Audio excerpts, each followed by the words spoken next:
Welcome. You have found your way to Sleepy Science, a quiet place where the deepest workings of the universe come to you softly, at just the right pace for rest. Tonight, we are going to follow something extraordinary. Something so familiar that most of us never stop to think about it at all. We are going to follow a single ray of light from the moment it is born deep inside the heart of the sun, through layers of blazing plasma and the vast silence of space, through the gentle blue of our own atmosphere, through glass and water and air, and finally into the remarkable darkness at the back of your eye, where, in the space of a single heartbeat, it becomes something you can see. This story takes a very long time. Parts of it take longer than human civilization has existed. Other parts happen so fast that no human sense could ever catch them. It is a story about patience, about transformation, about the strange and beautiful rules that govern the universe we live in.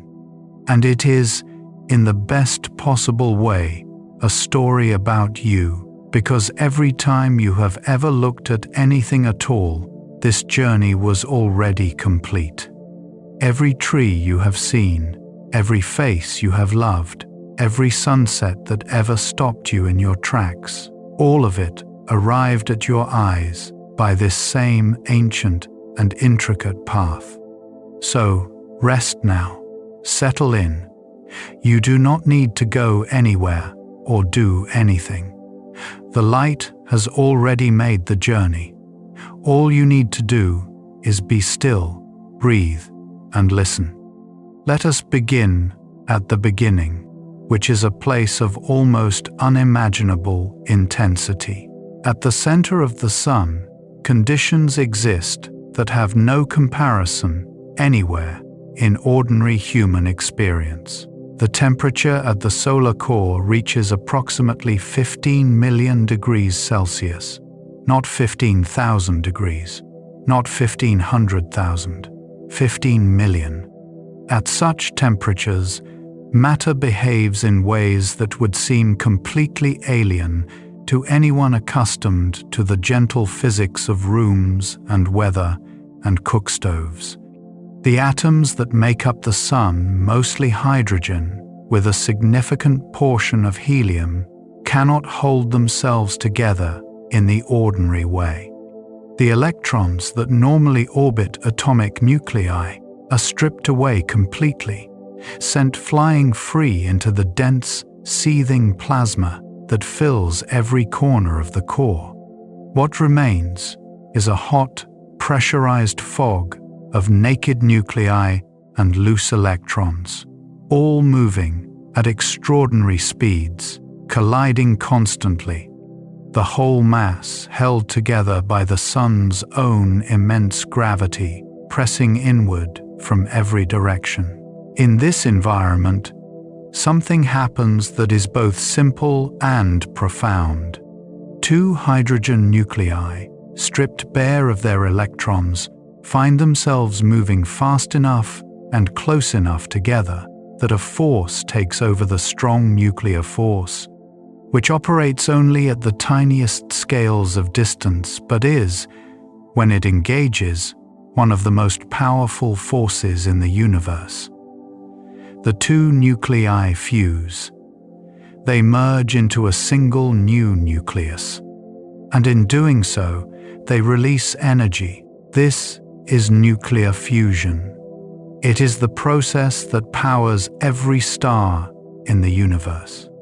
It is the reason the sun has been shining for 4.5 billion years and will continue to shine for roughly another 5 billion years after today. It is the original source of almost all the energy on Earth. The energy in the food you eat, in the wood that burns in a fireplace, in the wind that turns a turbine, in the fossil fuels that powered the Industrial Revolution. All of it, traced back far enough, comes from this. Two tiny nuclei pressing together in the heart of a star, releasing a little burst of energy that ripples outward across time and space. And what is released, among other things, is a photon, a particle of light. A photon is one of the strangest objects in the universe, in the sense that calling it an object at all is already a little misleading. A photon is a quantum of light, the smallest possible unit of electromagnetic radiation. It has no mass. It has no size that can be meaningfully measured in the ordinary way. It exists as both a particle and a wave simultaneously. And which of those descriptions applies depends, in a deeply fundamental sense, on how you choose to look at it. These are not two different things happening at once that we simply haven't sorted out yet. They are two genuinely different aspects of a single reality that does not fit neatly into the categories human minds evolved to handle. What a photon does have is energy. The photon born in a fusion reaction in the solar core is a gamma-ray photon, an extremely high-energy photon, far more energetic than visible light, carrying its energy in the form of a very short wavelength of electromagnetic radiation. Gamma rays are invisible to human eyes. They are ionizing radiation, the kind that can damage biological tissue. The photon that was just born in the heart of the sun is, at this moment, nothing like the warm yellow light that falls on your skin on a summer afternoon. It is something harder and more dangerous, a burst of high-energy radiation born in an act of nuclear violence, but it will change. The journey it is about to take will transform it completely, many times over, before it finally arrives at something you could recognize as light. The first step of the photon's journey is the hardest, and it is hard in a way that takes an almost incomprehensible amount of time. The photon has just been created. It is moving, as photons always do, at the speed of light, approximately 300,000 kilometers per second. The distance from the solar core to the surface of the sun is about 695,000 kilometers. At the speed of light, traveling that distance in a straight line would take about 2 1/3 seconds. But the photon does not travel in a straight line. It cannot.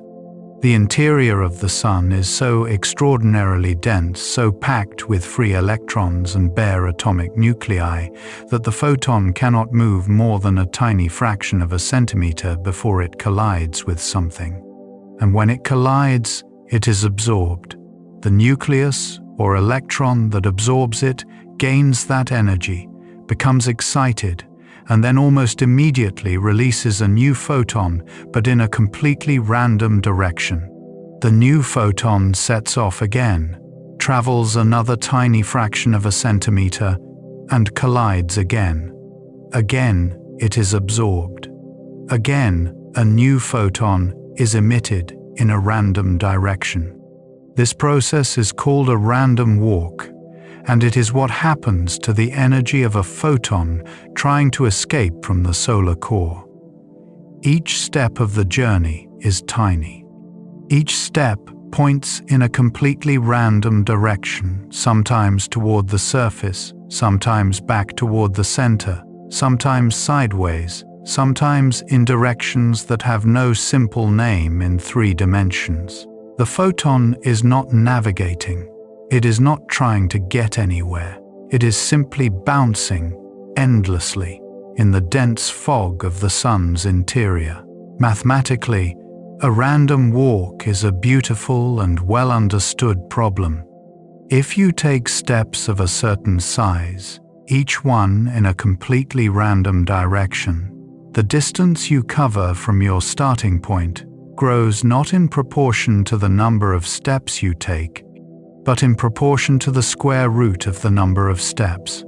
This means that covering a large distance by random walk is enormously, disproportionately slow compared to walking in a straight line. A photon taking steps of roughly 1 centimeter, which is the approximate mean free path in the solar core, the average distance it travels between collisions needs something on the order of 5 million trillion individual steps to work its way from the core to the surface. Even moving at the speed of light for each tiny step, the time this takes is staggering. The best current estimates suggest that a photon's worth of energy, taking its drunken random walk through the interior of the Sun, takes somewhere between 10,000 and 1 million years to travel from the core to the surface.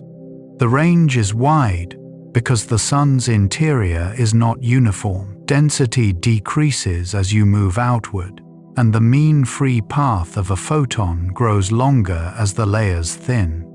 The energy spends the vast majority of its wandering time in the dense inner regions, where every step is tiny and every direction is equally likely, and relatively little time in the outer regions, where the going is easier.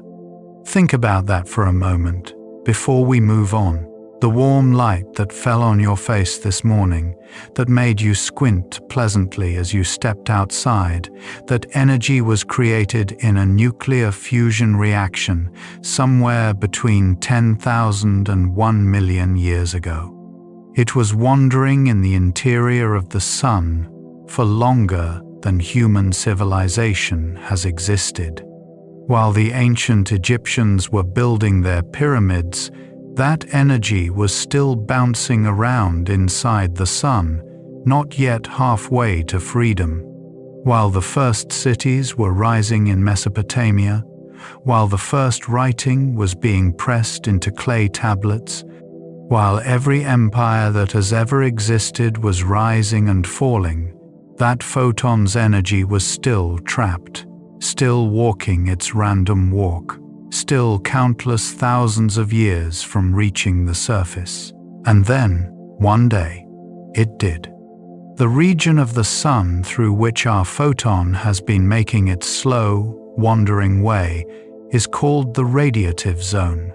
It is the thick shell of solar interior that surrounds the core, extending from about 20% of the Sun's radius to about 70%. In the radiative zone, energy moves primarily by this process of absorption and re-emission photons, carrying energy from atom to atom, step by slow step, in the general direction of outward, but with no particular urgency and no particular plan. At approximately 70% of the Sun's radius outward from the center, something changes. The temperature has dropped enough, and the density has decreased enough, that a new mechanism of energy transport becomes dominant.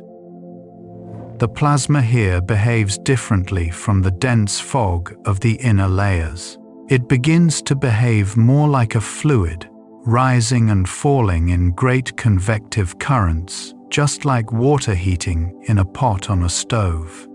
In a pot of boiling water, hot water at the bottom rises to the surface, cools, and sinks back down again. The Sun's convection zone works on the same fundamental principle, except that what is rising and falling is not water, but plasma, the seething, charged gas of stripped nuclei and electrons, and the scale is not the few centimeters of a pot, but hundreds of thousands of kilometers. The convective cells in the Sun are enormous. The largest ones, called supergranules, can be tens of thousands of kilometers across. They are vast bubbles of hot plasma rising slowly from the inner convection zone to the surface, spilling their heat, cooling, and sinking back down. In this zone, the photon's random walk becomes less important. Energy is now being carried primarily by the bulk motion of the plasma itself. Great rising columns of hot material carrying their heat outward, the way a thermal draft carries a hawk upward from a warm hillside. The individual photon is still being absorbed and re-emitted, still making its steps. But now, the medium around it is also moving in a more purposeful direction.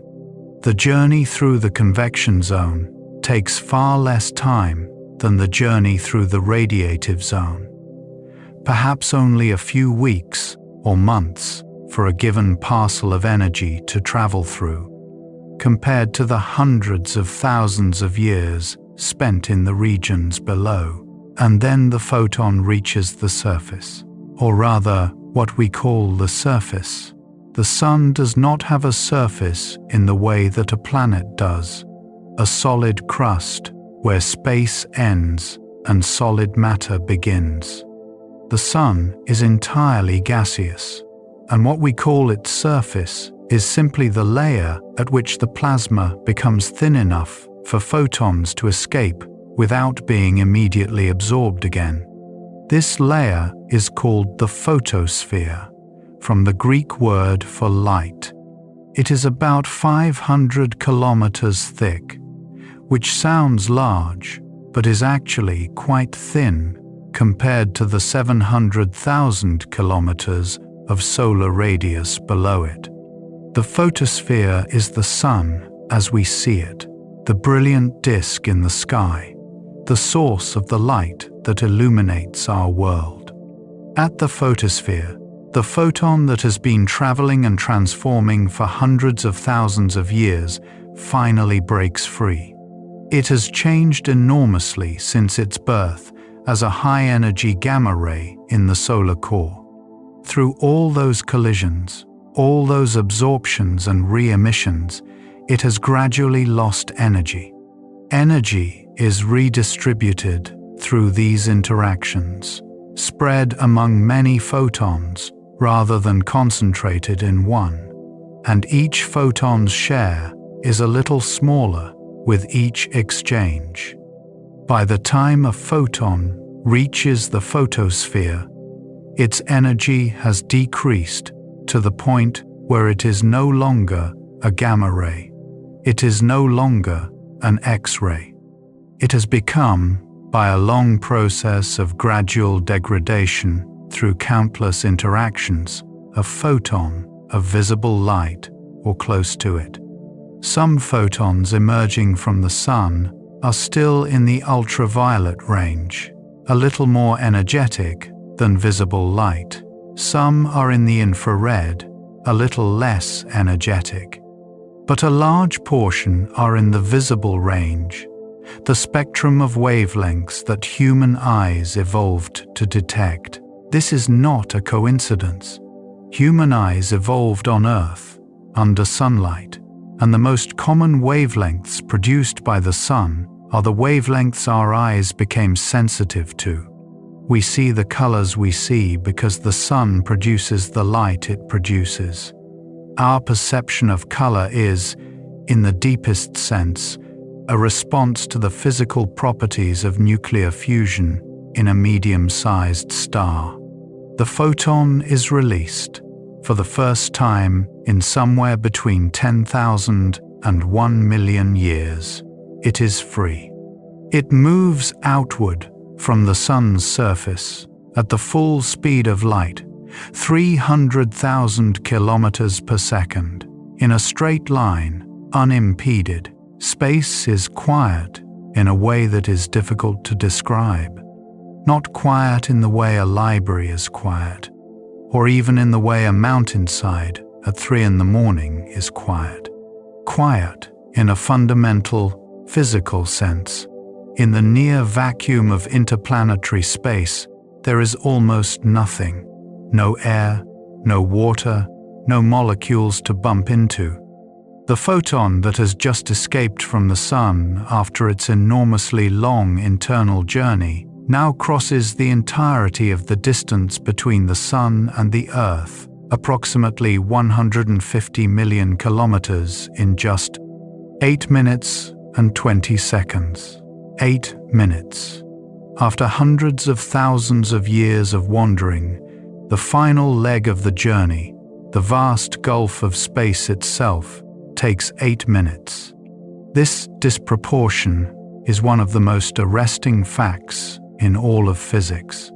It says something true and important about the nature of the Sun's interior, about the density of the plasma that fills it, about the way that density affects the movement of light.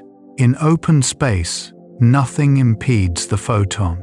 It moves at its natural speed, the fastest speed anything in the universe can travel. But inside the Sun, the density is so extreme that what should be a trivial journey across a distance that light would normally cover in 2 seconds takes longer than any human civilization has lasted. The photon travels outward. It is one of an incomprehensible number of photons leaving the Sun in all directions at every moment.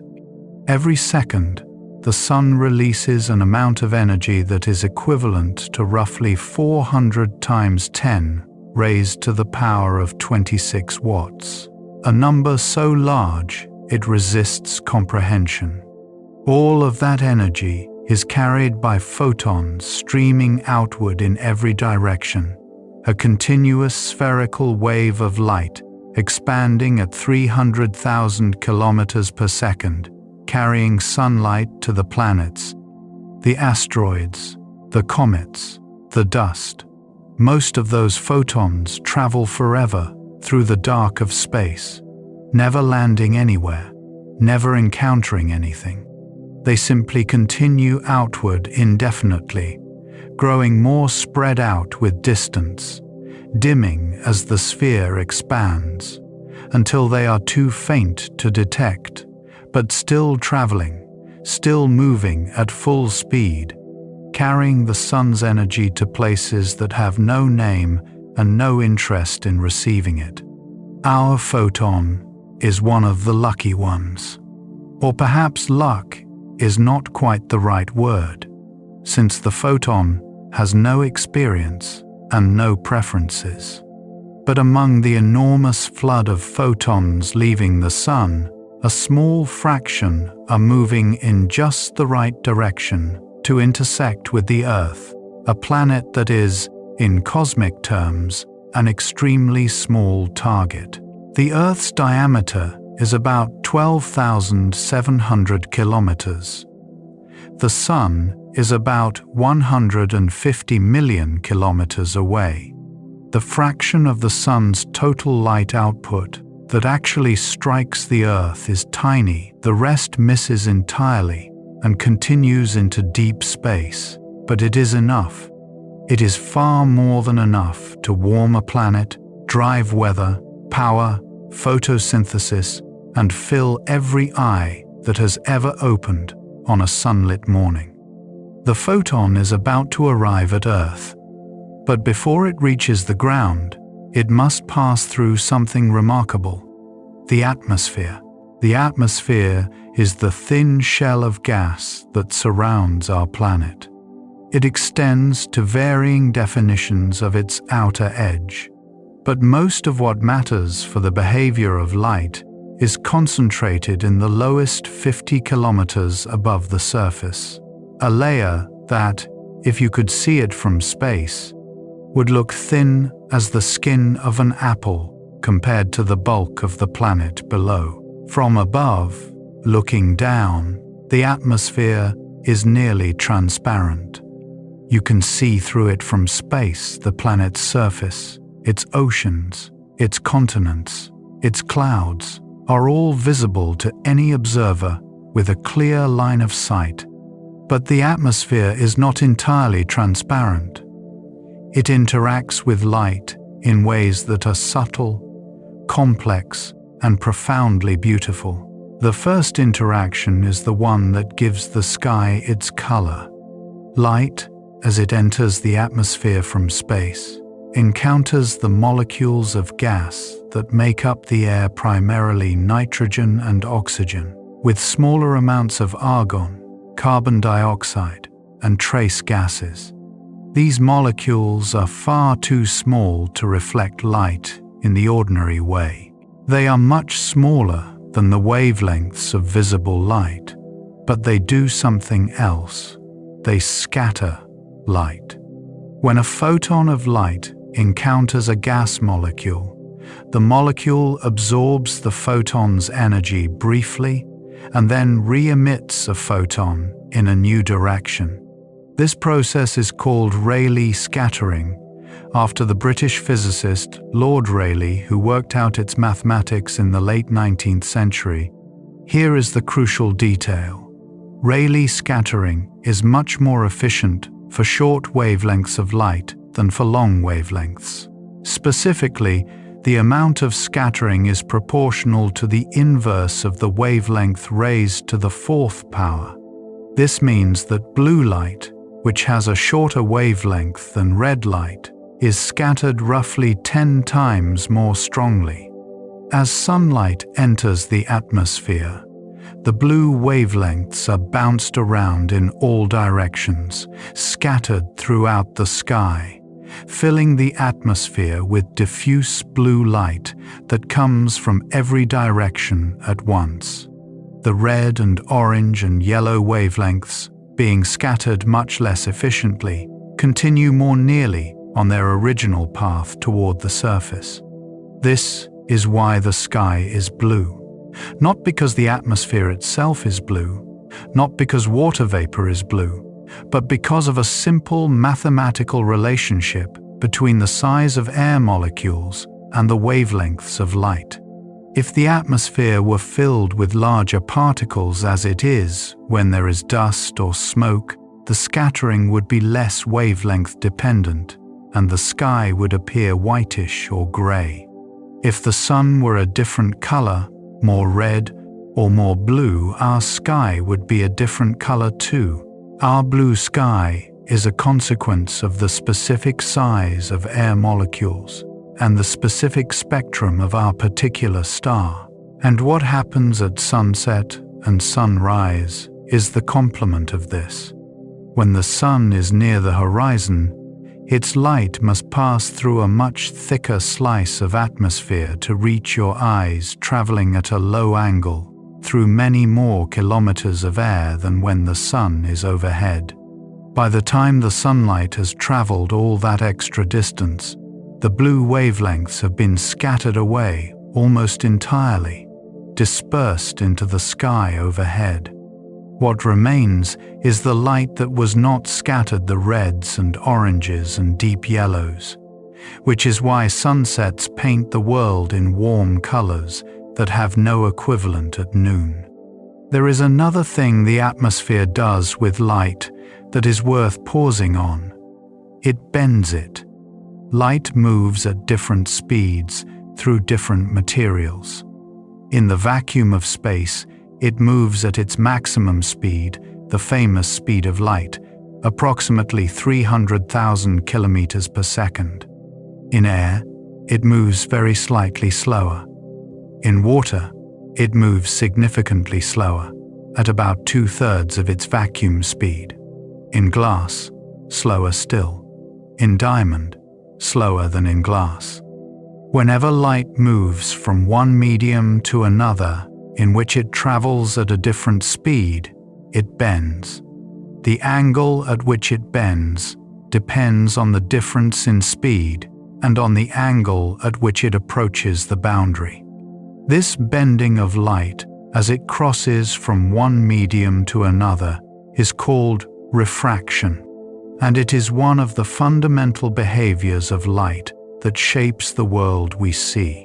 The atmosphere is not a uniform medium. Its density changes, with altitude denser near the surface, thinning rapidly as you ascend. This density gradient means that the speed of light changes gradually as it passes through the atmosphere, and as the speed changes, the direction changes slightly.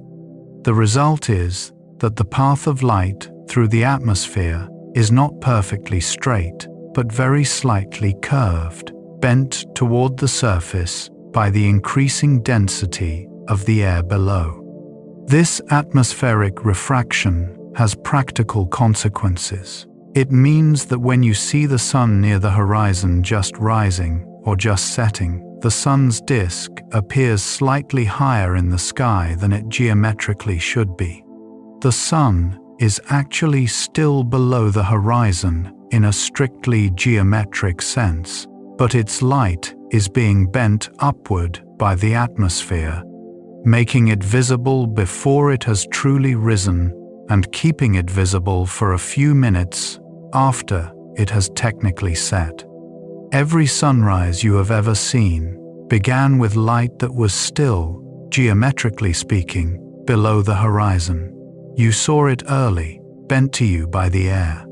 Now let us follow our photon downward through the atmosphere, toward the surface and toward the object it will ultimately encounter. Let us say it is a summer day. The photon has crossed the atmosphere and now encounters something that almost every photon eventually encounters on its way to Earth: a leaf. The leaf is a remarkable object from the perspective of light. Its surface is covered with microscopic structures that have evolved over hundreds of millions of years for the specific purpose of capturing light and using its energy for chemistry. Underneath the leaf's outer surface, in the layer of cells called the mesophyll, are organelles called chloroplasts, and inside the chloroplasts are molecules of chlorophyll, the pigment that makes plants green. When the photon enters the leaf and reaches a chlorophyll molecule, something extraordinary happens. The photon is absorbed. Its energy is captured by the molecule and used to drive a chemical reaction, the reaction that splits water molecules and uses the released energy to build sugar from carbon dioxide and water. This is photosynthesis, and it is, in a very literal sense, the conversion of starlight into life.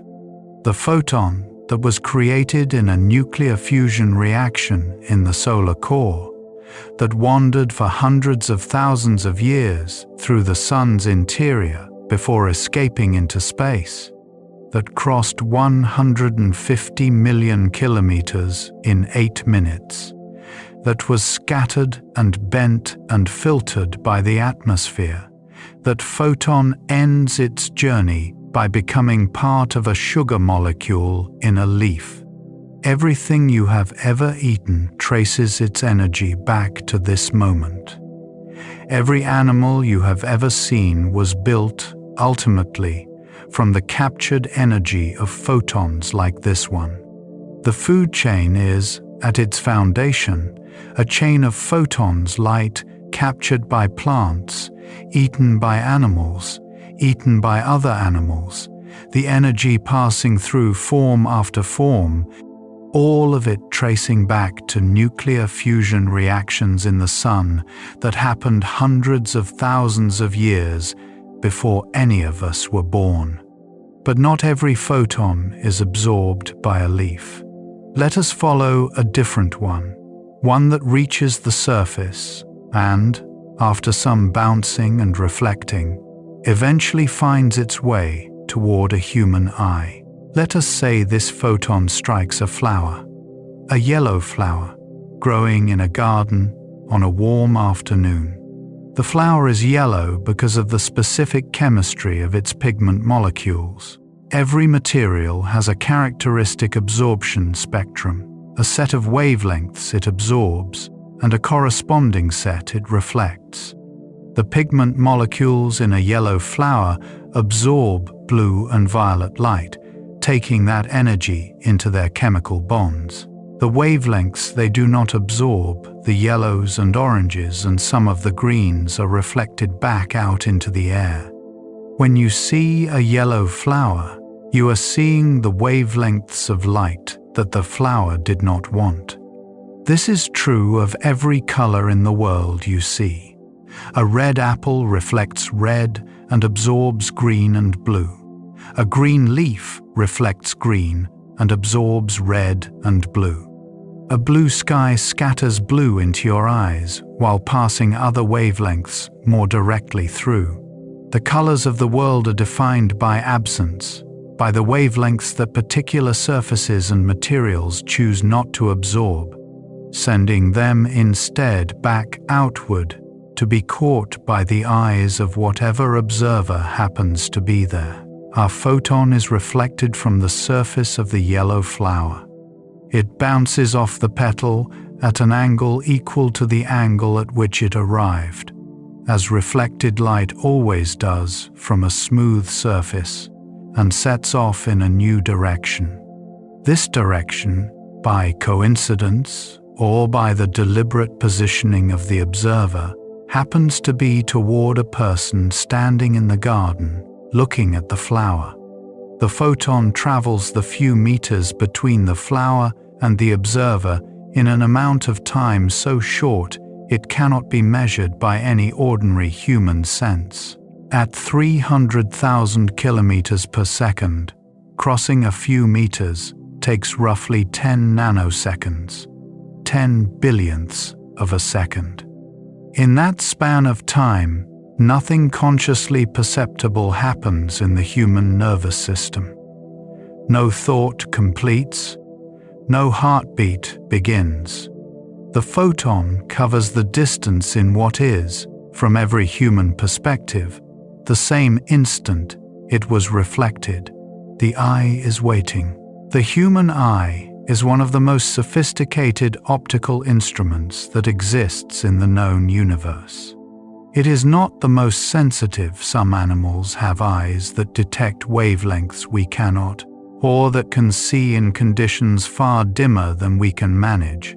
It is not the most precise. The compound eyes of certain insects resolve spatial detail in ways that serve their particular lives better than ours serves us.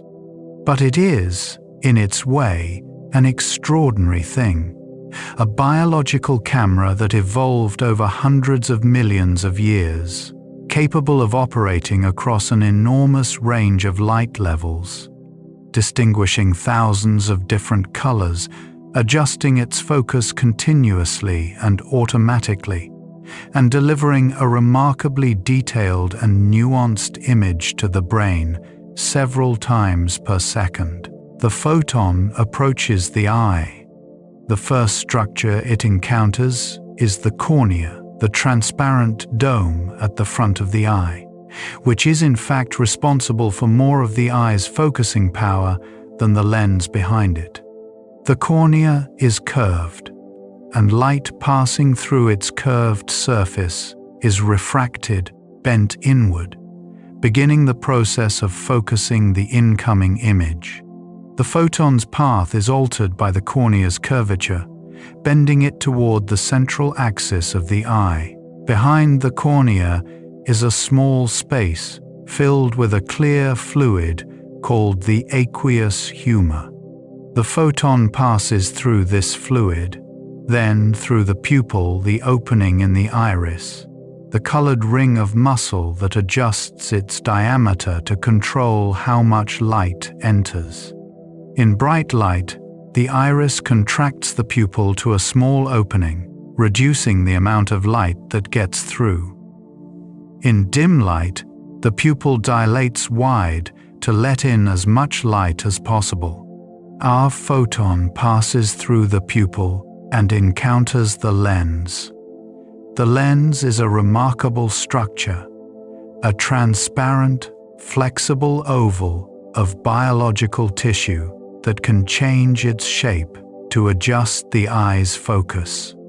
When you look at something close, tiny muscles around the lens contract, allowing it to become rounder and more curved, bending the incoming light more sharply. When you look at something distant, those muscles relax, and the lens flattens, bending the light less.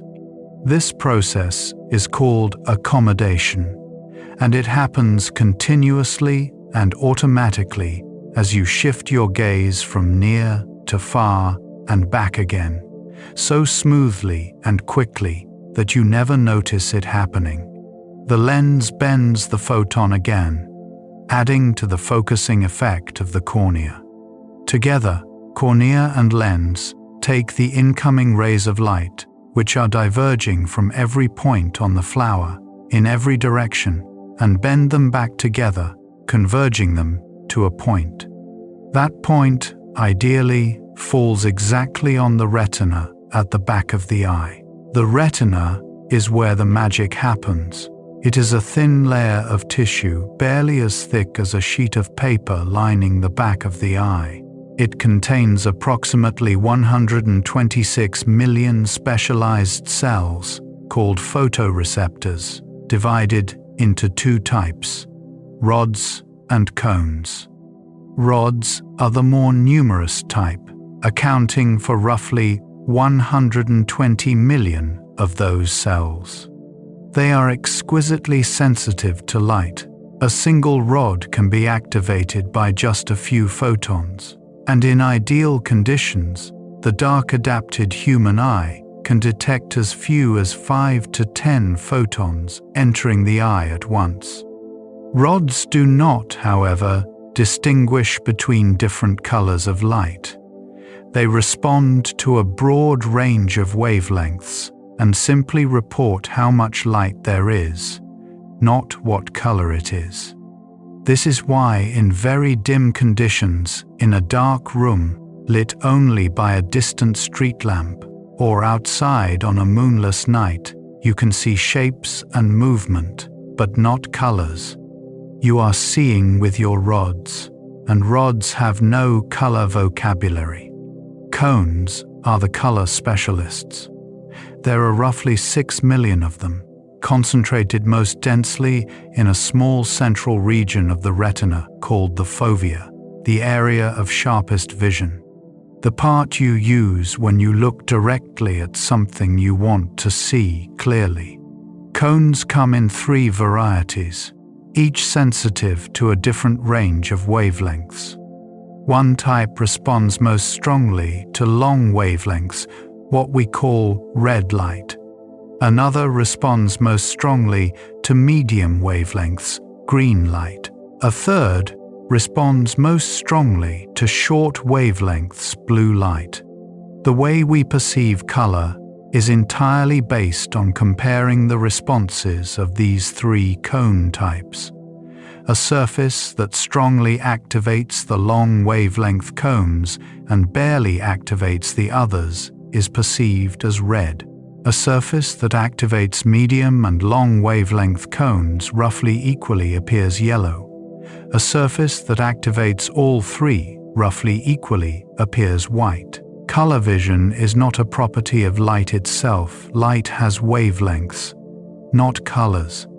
Color is a construction of the nervous system, a way of encoding information about wavelength that evolution found useful for recognizing ripe fruit, distinguishing predators from foliage, reading the emotional signals in faces.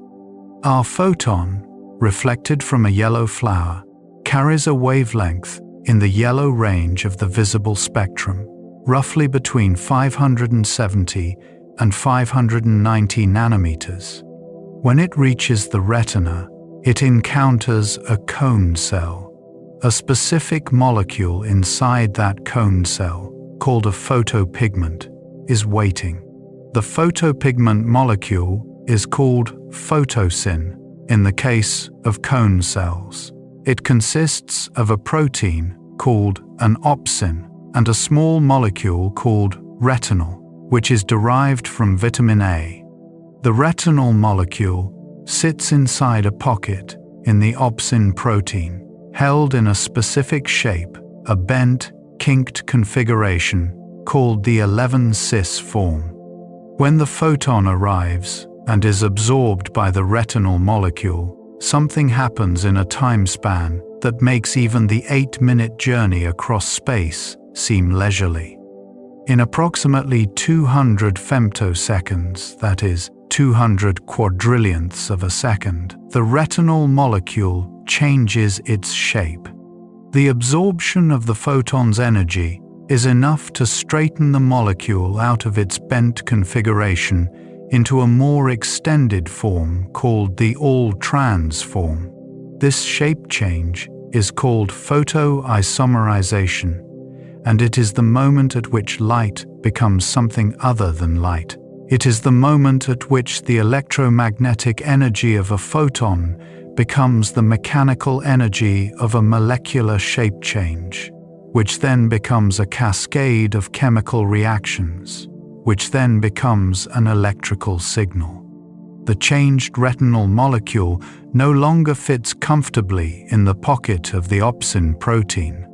The opsin is strained, distorted, and this distortion activates it, causes it to trigger a cascade of molecular events involving proteins called transducins and enzymes called phosphodiesterases. These enzymes break down a molecule called cyclic GMP, and when the cyclic GMP levels drop, ion channels in the cell membrane close. Charged particles that were flowing into the cell stop flowing. The electrical potential across the cell membrane changes. The cell is now sending a different signal than it was a moment ago. The photon no longer exists. It was absorbed by the retinal molecule 200 femtoseconds ago. What exists now is an altered molecule, an activated protein, a cascade of chemistry, a change in electrical potential. The light has become, through a series of molecular steps of astonishing elegance, an electrical signal in a nerve cell. That electrical signal must travel to the brain before you can see anything at all. The retina is not simply a sheet of photoreceptors connected directly to a cable leading to the brain. It is itself a remarkably sophisticated piece of neural processing, containing 5 different types of neurons organized in a layered structure and performing significant computation on the visual signal before it ever leaves the eye. The photoreceptors, the rods and cones, form the outermost layer of the retina, farthest from the incoming light. This seems backwards at first. Shouldn't the light-catching cells be closest to the light? But there are good reasons for this arrangement. The photoreceptors need to be in close contact with a layer of supporting cells called the retinal pigment epithelium, which provides them with nutrients, removes waste products, and crucially recycles the retinal molecules after they have been used. After a photopsin molecule absorbs a photon and the retinal changes shape, the retinal must be converted back to its original bent configuration before the cell can respond to another photon. This recycling happens in the pigment epithelium, and it requires the photoreceptors to be right next to that layer. So the photoreceptors face away from the light, and the light must pass through several layers of neurons before reaching them. From the photoreceptors, signals pass to bipolar cells, which then connect to retinal ganglion cells. Horizontal cells and amacrine cells also participate, creating a network that performs contrast enhancement, motion detection, and other processing within the retina itself. The center-surround organization of retinal neurons makes the eye particularly sensitive to edges and boundaries, the places where light and dark regions meet, which is where most of the useful information in a visual scene is concentrated.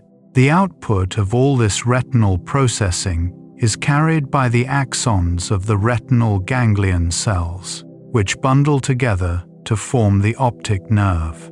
The optic nerve exits the back of the eye, passing through the retina at a point where there are no photoreceptors. This is the blind spot, which exists in everyone's visual field, but which the brain fills in so seamlessly that most people are unaware of it. The electrical signals from roughly 1 million retinal ganglion cell axons in each eye stream inward along the optic nerves, converging at the optic chiasm, a crossing point at the base of the brain, before being distributed to the visual processing centers. The brain receives the signals and builds something extraordinary from them.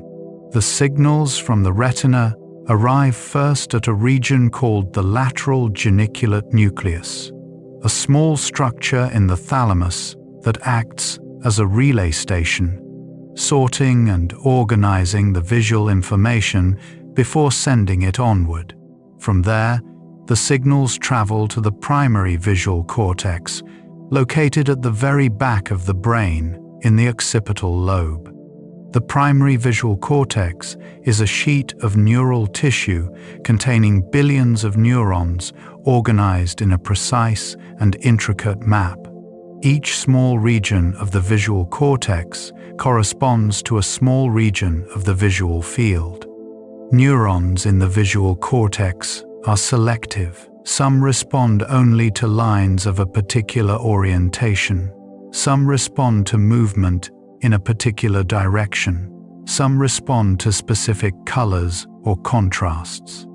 The visual cortex is not passively receiving a picture. It is actively analyzing the incoming information, breaking it down into components, looking for patterns.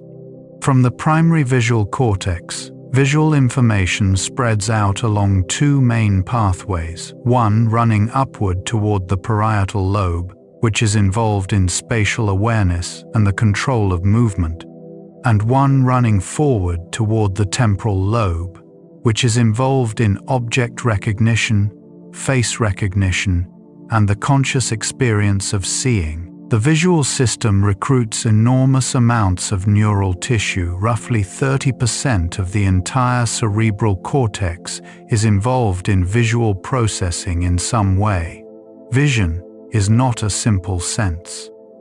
It is an enormously complex computation that the brain performs, drawing on experience, memory, expectation, and context to build a coherent picture of the world from the streams of electrical signals coming in from the eyes. What you experience when you see something, the feeling of clarity, of color, of depth, of motion, of recognition, is not something that exists in the photons that entered your eye.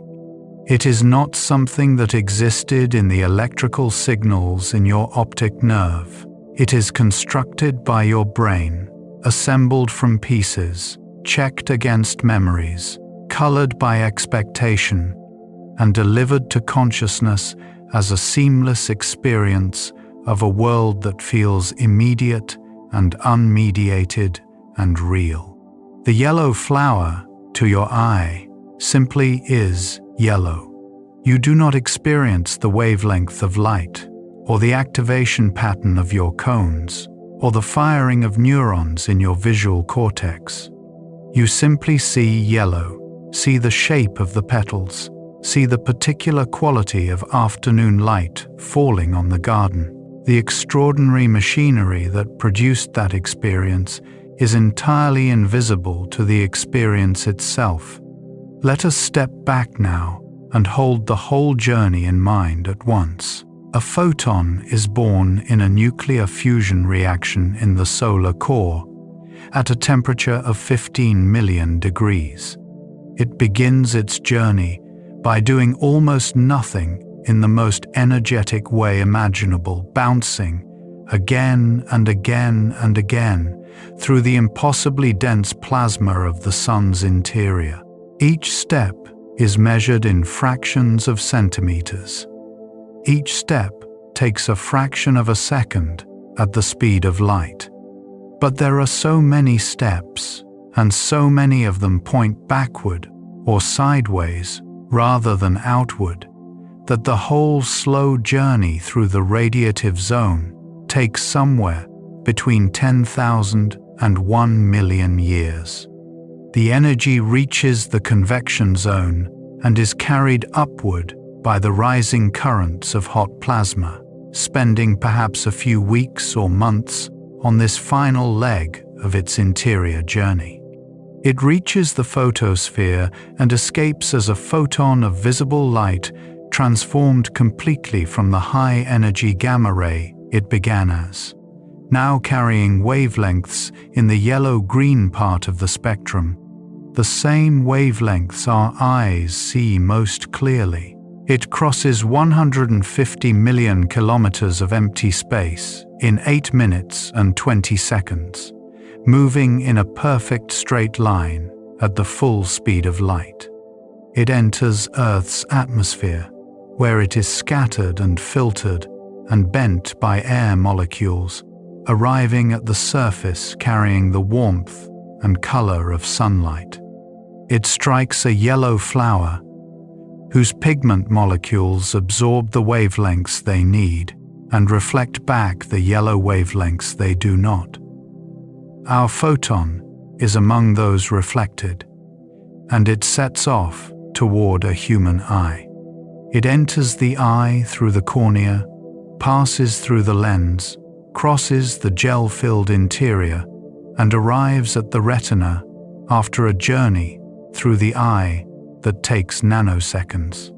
It is absorbed by a photopigment molecule in a cone cell, triggering a shape change in 200 femtoseconds. That shape change cascades through a series of chemical reactions that convert the photon's energy into an electrical signal. The signal passes through the retina's layers of neurons, down the optic nerve, through the thalamus, and into the visual cortex, where it is processed, analyzed, assembled with information from millions of other neurons, and eventually delivered to conscious experience as the perception of a yellow flower in afternoon light. The whole story, from nuclear fusion to conscious perception, covers a time span of between 10,000 and 1 million years. And yet the part of it that you could call the experience of seeing the moment of conscious visual awareness happens, in a sense, right now, in this instant, as casually as breathing. There is something called the speed of light in a vacuum, and something called the speed of light in matter. These are not the same. In a perfect vacuum, empty space, containing nothing, light travels at its maximum speed, which physicists designate with the letter c, approximately 299,792,458 meters per second. This is as fast as anything can travel in the universe. It is not simply the speed of light. It is, in a deep sense, the speed of causality, the maximum rate at which any influence, any information, any effect of any kind can propagate through the universe. But in any material medium, in air, in water, in glass, in the plasma of the sun's interior, light travels more slowly. How much more slowly depends on a property of the material called its refractive index. Air has a refractive index very close to 1 light in air travels at about 99.97% of its vacuum speed. Water has a refractive index of about 1.33, meaning light in water travels at about 75% of its vacuum speed. Glass has a refractive index between about 1.5 and 1.9, depending on the type. Diamond has one of the highest refractive indices of any naturally occurring material, about 2.4, meaning light in diamond travels at only about 42% of its vacuum speed. This is why diamonds sparkle.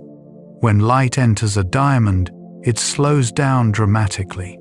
When it then encounters one of the diamond's facets at a steep enough angle, it undergoes total internal reflection. It cannot escape back out of the surface, and instead bounces back inside. Because different wavelengths of light are slowed by slightly different amounts in diamond, they are also bent by different angles, and when the light finally does escape, the colors spread apart. Each color exits at a slightly different angle from the others, producing the characteristic flash of separated rainbow colors, the fire that diamond cutters and jewelers have been emphasizing and exploiting for centuries. Rainbows in the sky work on essentially the same principle. Water droplets in the atmosphere after a rain shower act as tiny prisms, refracting incoming sunlight as it enters, reflecting it from their inner surface, and refracting it again as it exits. Because each color of light is refracted by a slightly different amount, red least, violet, most the colors separate and emerge from the droplet at different angles. Each color exits at a specific angle relative to the direction of the incoming sunlight.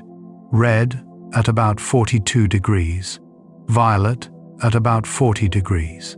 This means that when you stand and look at a rainbow, all the red light reaching your eye is coming from raindrops at one specific angle above the horizon, and all the violet light is coming from raindrops at a slightly lower angle.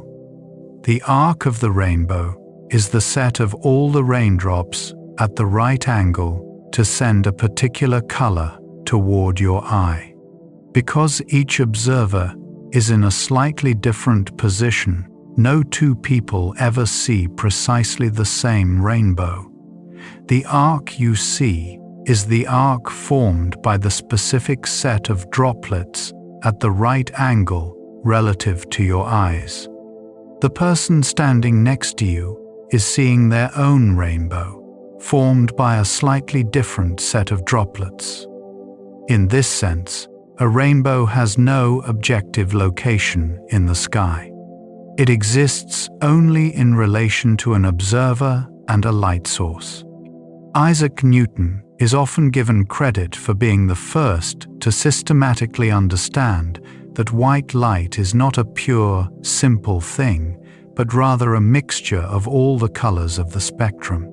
In the 1660s, as a young man at Cambridge University, he performed a series of experiments with prisms that changed how humanity understood the nature of light.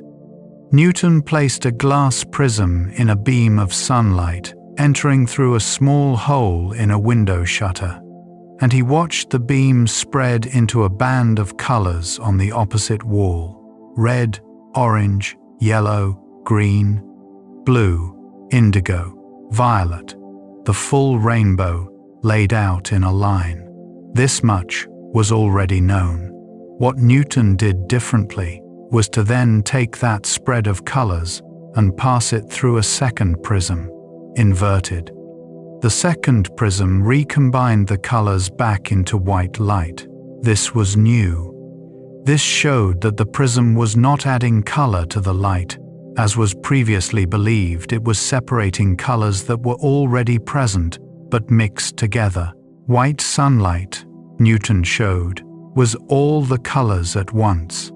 He went further. He isolated a single color by placing a screen with a narrow slit after the first prism, allowing only a small band of color through. He then passed this isolated color through a second prism. The color bent, it changed direction, but it did not spread further.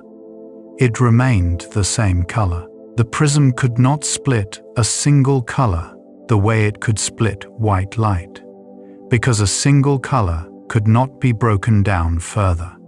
This showed that the spectrum's colors were fundamental. They were the irreducible components of white light, not products of any further analysis. Newton was meticulous, systematic, and deeply reluctant to publish until he was satisfied his results were correct. He published his optical findings decades after making them in a book called Optics, published in the year 1704. The book described his experiments with light in clear, careful language that anyone with the apparatus could replicate and verify. It also contained extensive speculations about the nature of light. Newton believed light to consist of tiny particles, a view he called the corpuscular theory that would be partially overturned in the following century. The question of whether light is a wave or a particle turns out to be one of the deepest questions in all of physics. And the answer, worked out over the 19th and 20th centuries, is that it is neither, or rather, it is both, in a way that our intuitions are not equipped to handle. Light behaves like a wave in some experiments, and like a stream of particles in others, and modern physics describes it as something more fundamental than either, a quantum field, in which photons are the field's excitations. This is not a satisfying answer in the sense of giving you a picture you can visualize, but it is the most accurate description available, tested against every experiment anyone has devised, and found to be correct to extraordinary precision.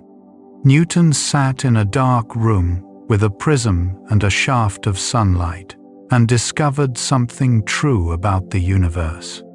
He did not know what light was, ultimately, any more than we know what it is, ultimately. Our understanding has grown enormously since his time, but the final nature of light, like the final nature of everything in quantum mechanics, remains something that resists ordinary human intuition.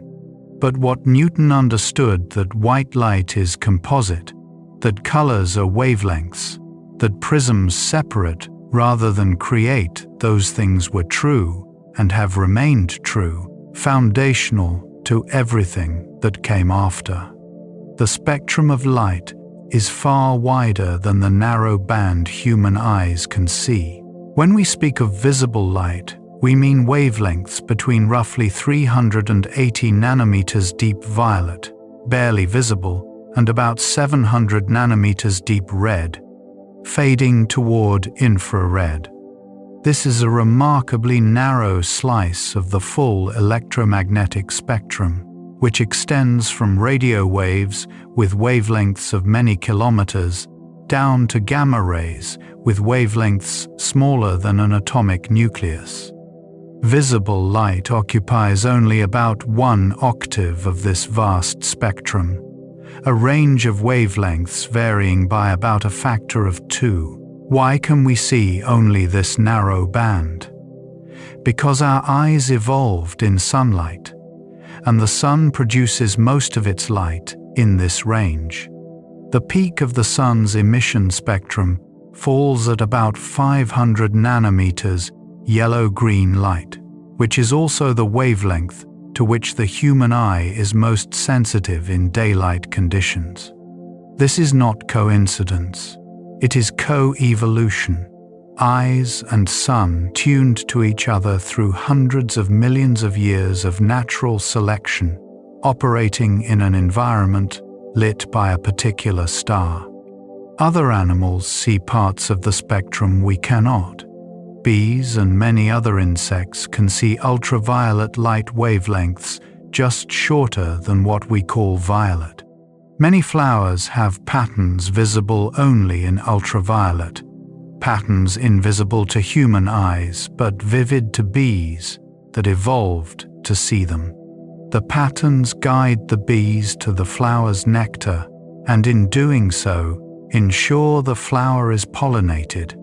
From a bee's perspective, the apparently plain yellow of a buttercup is richly patterned, marked with lines and spots, pointing directly to the nectar source. We see a simple yellow flower. The bee sees a detailed map. Some birds and fish also see ultraviolet, and use it in ways that are only beginning to be understood. Many birds have plumage that appears in ultraviolet patterns invisible to human observers, patterns that are presumably important in mate selection and territory display. A whole dimension of visual communication happening right in front of us and completely invisible to our eyes. At the other end, infrared light wavelengths just longer than red is what we feel as heat. The warmth of the sun on your skin is primarily infrared radiation, photons of slightly lower energy than visible light, absorbed by your skin and converting their energy to heat. Many snakes can detect infrared using pit organs, heat-sensitive structures near their eyes that allow them to perceive the body heat of warm-blooded prey, even in complete darkness. The snake's world includes a thermal dimension, a map of heat sources overlaid on the visual world, invisible to human eyes but real and navigable to the snake. Radio waves, at the extreme long wavelength end of the spectrum, are electromagnetic radiation exactly like visible light, differing only in wavelength. Radio waves pass through most ordinary matter, through walls, through people, through the atmosphere, because their wavelengths are so long that the electrons in matter respond to them differently than they respond to the shorter wavelengths of visible light. When you receive a radio signal, you are receiving photons.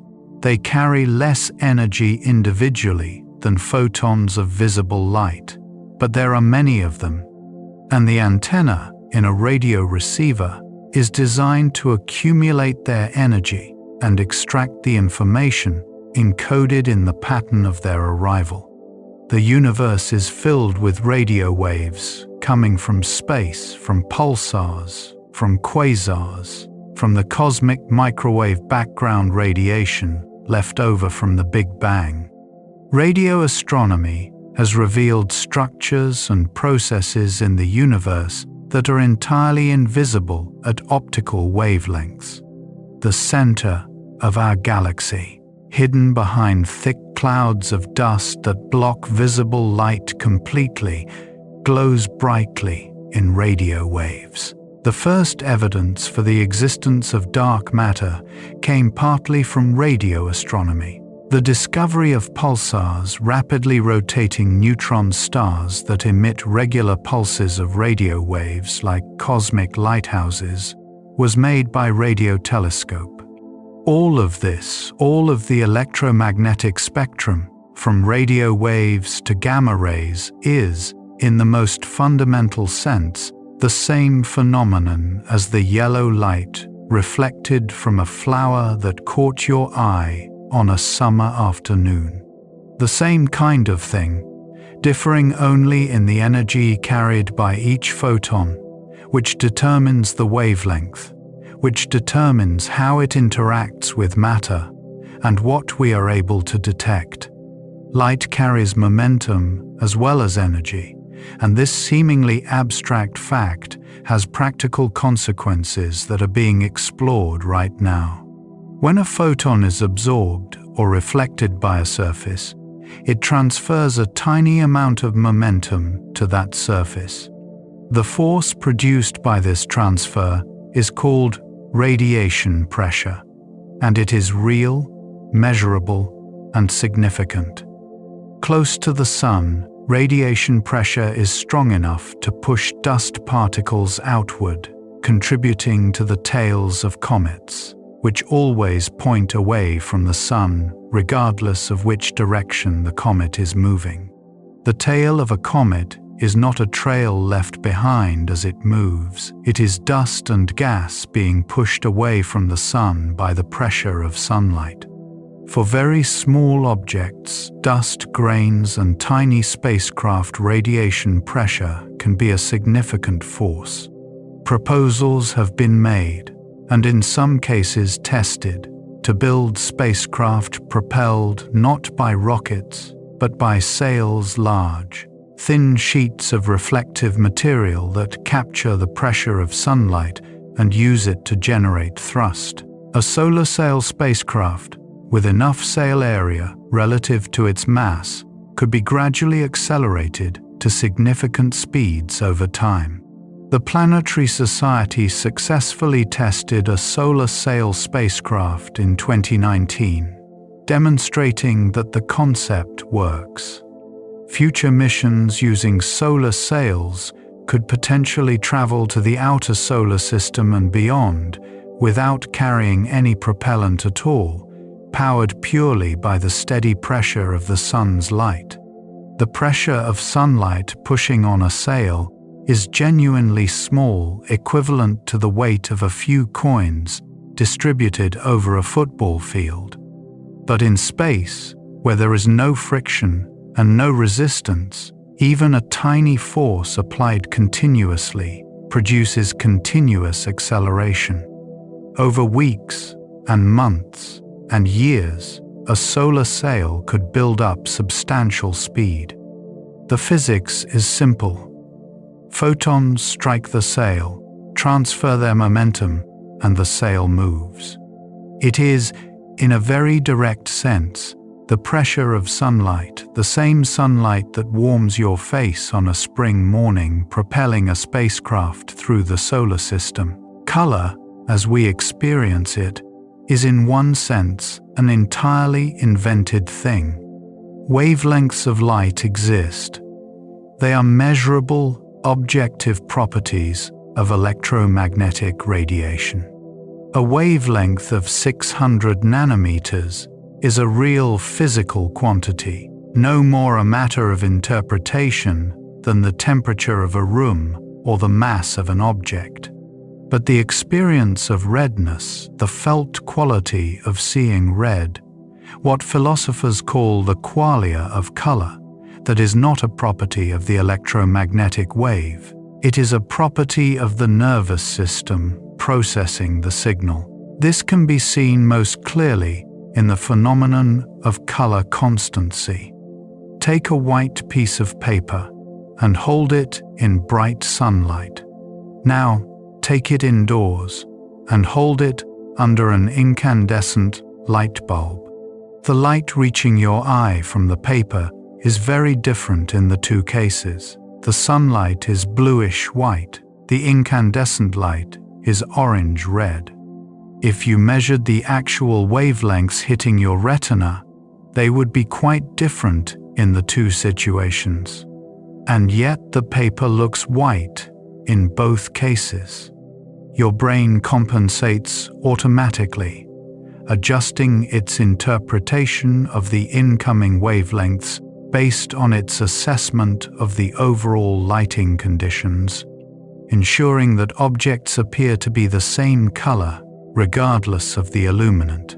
This is enormously useful. It means that a ripe red apple looks red whether you are indoors or outdoors, in morning light or evening light. But it also means that your experience of color is not a direct report of the physics of the light hitting your eye. It is a constructed interpretation. This becomes vivid in optical illusions involving color.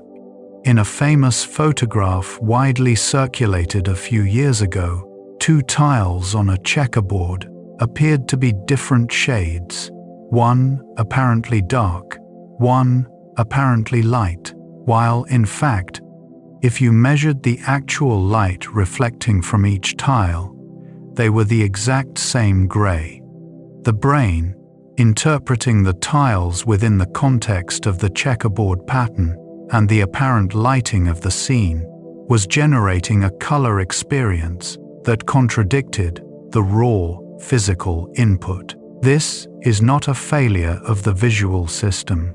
It is the system working as designed, making sophisticated inferences about the world from incomplete information, using context and expectation to build a stable and useful representation of reality. The brain is not a camera. It is a prediction machine, constantly generating models of the world and checking them against the incoming sensory data.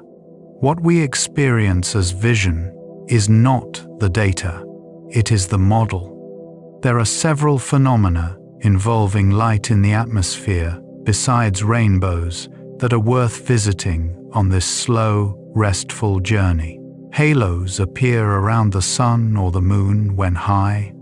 Thin clouds of ice crystals occupy the sky, the kind of clouds that appear at high altitudes where the temperature is cold enough that water freezes into tiny hexagonal prisms of ice rather than remaining as liquid droplets. When sunlight or moonlight enters these ice crystals, it is refracted, just as it is refracted by water droplets in a rainbow.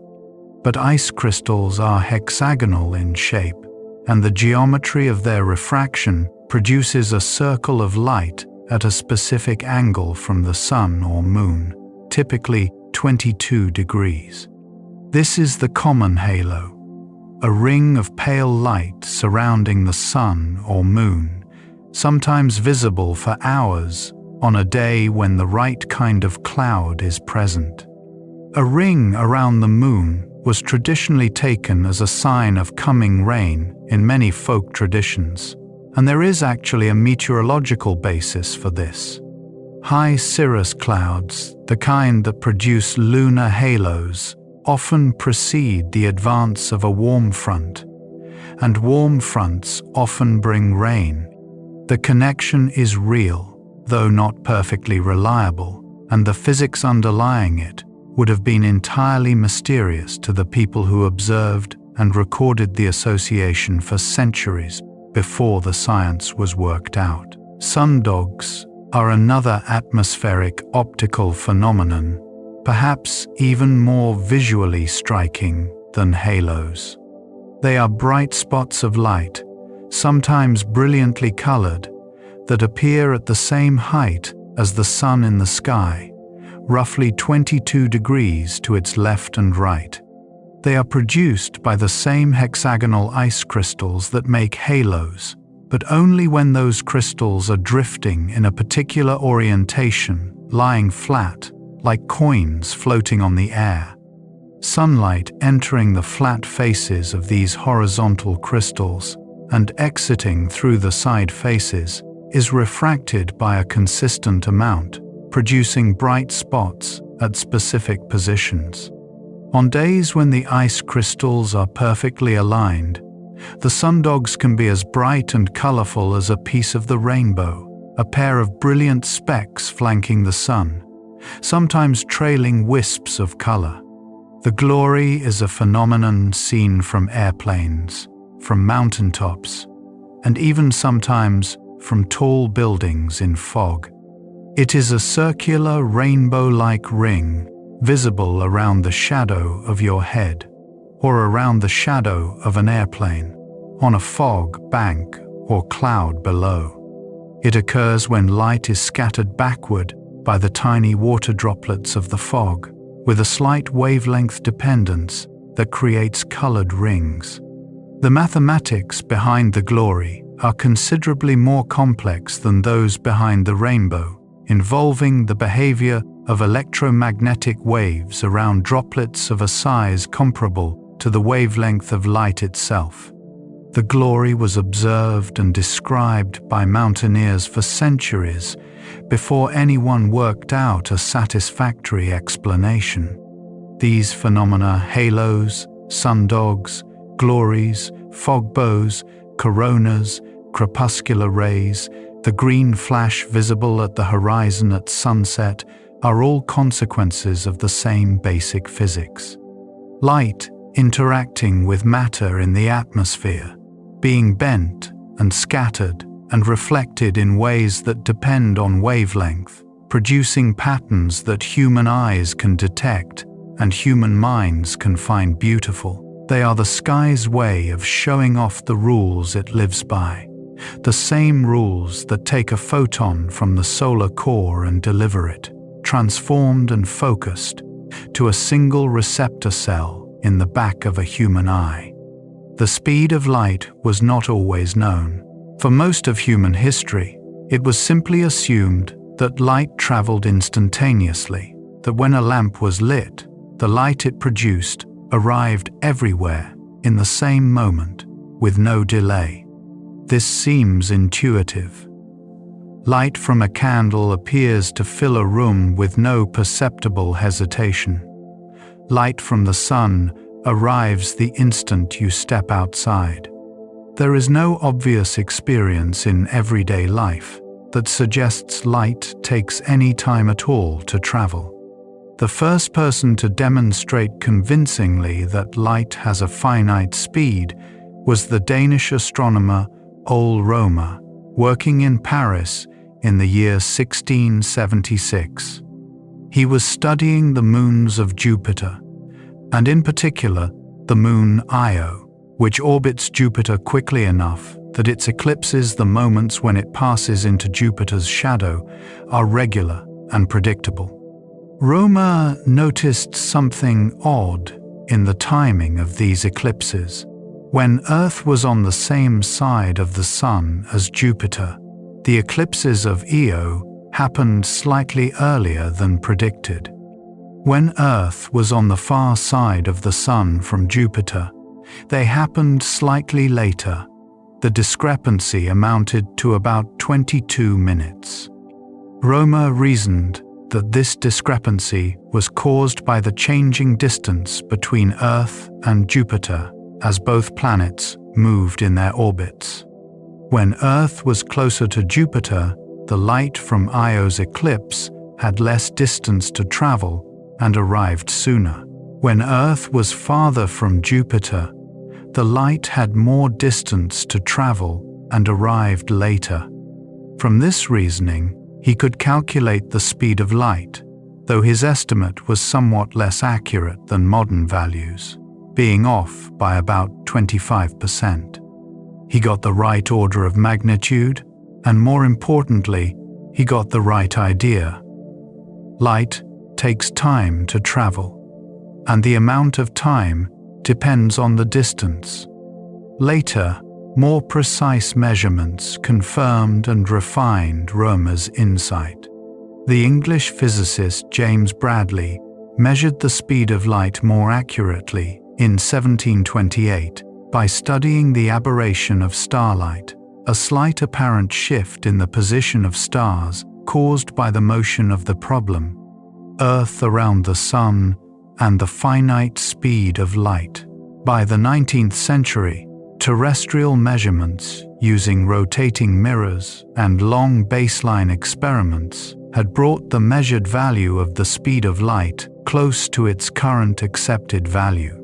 The precise modern value, 299,792,458 meters per second, exactly is not a measured quantity anymore. It is a defined quantity. The meter is defined in terms of the speed of light. 1 meter is the distance light travels in 1,299,792,458th of a distance. Second, the speed of light is defined as exactly this number, and the meter is derived from it. The circle of definition means that no experiment could ever change the measured value of the speed of light.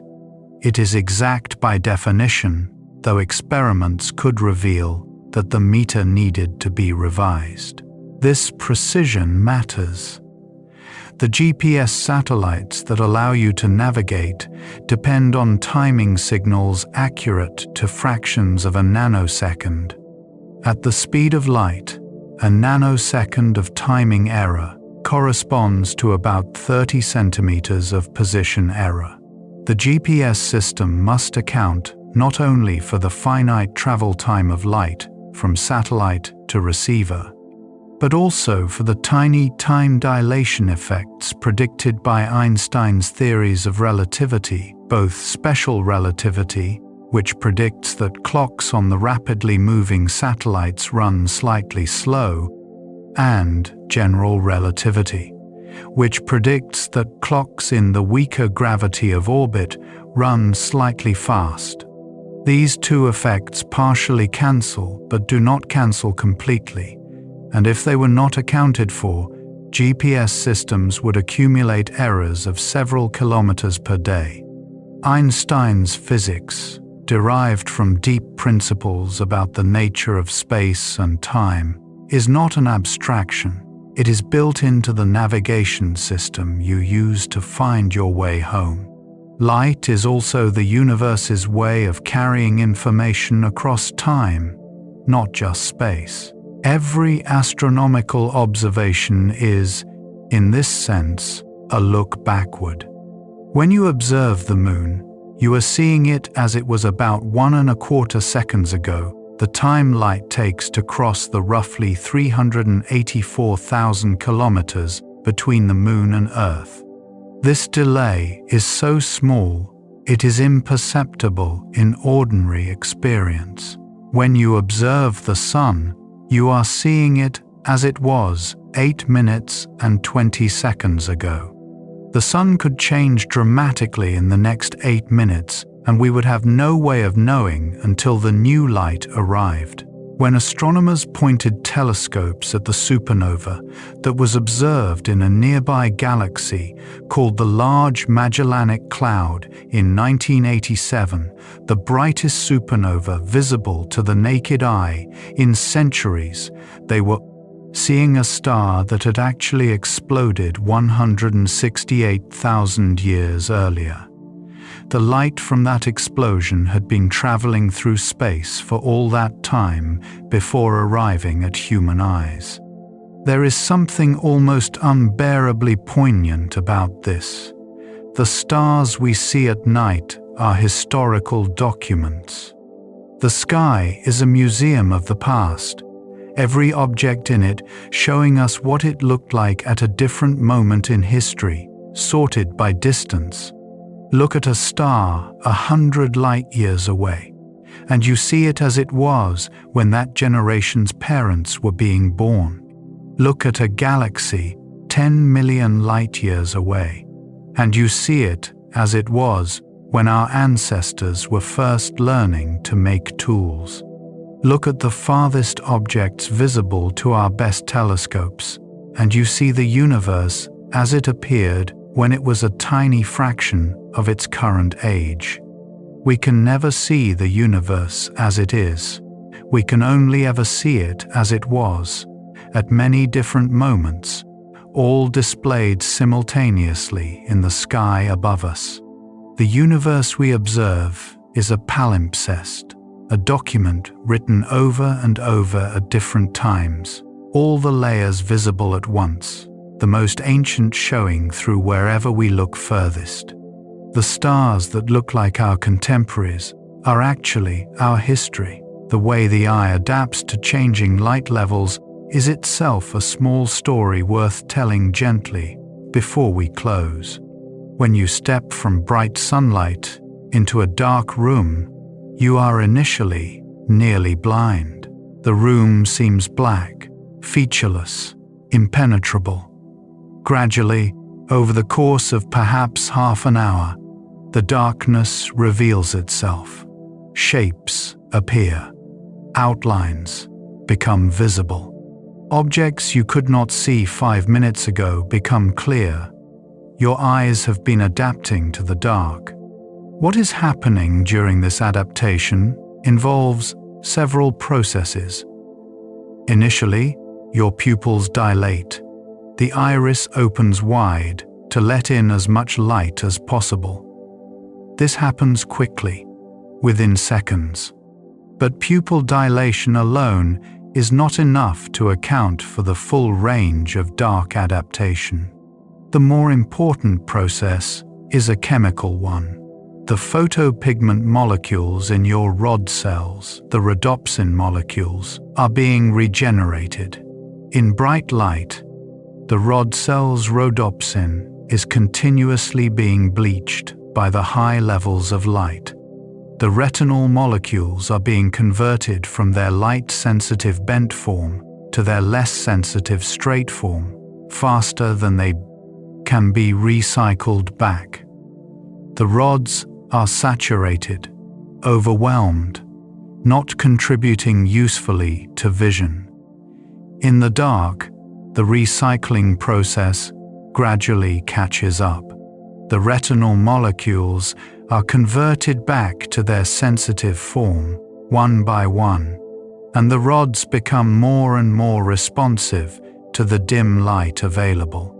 This is why your dark-adapted eyes are so much more sensitive than your light-adapted eyes. It is also why, if you look at a bright light in the middle of the night, you temporarily lose your night vision. The rhodopsin in the illuminated part of your retina is immediately bleached, and it takes another 20 or 30 minutes to regenerate.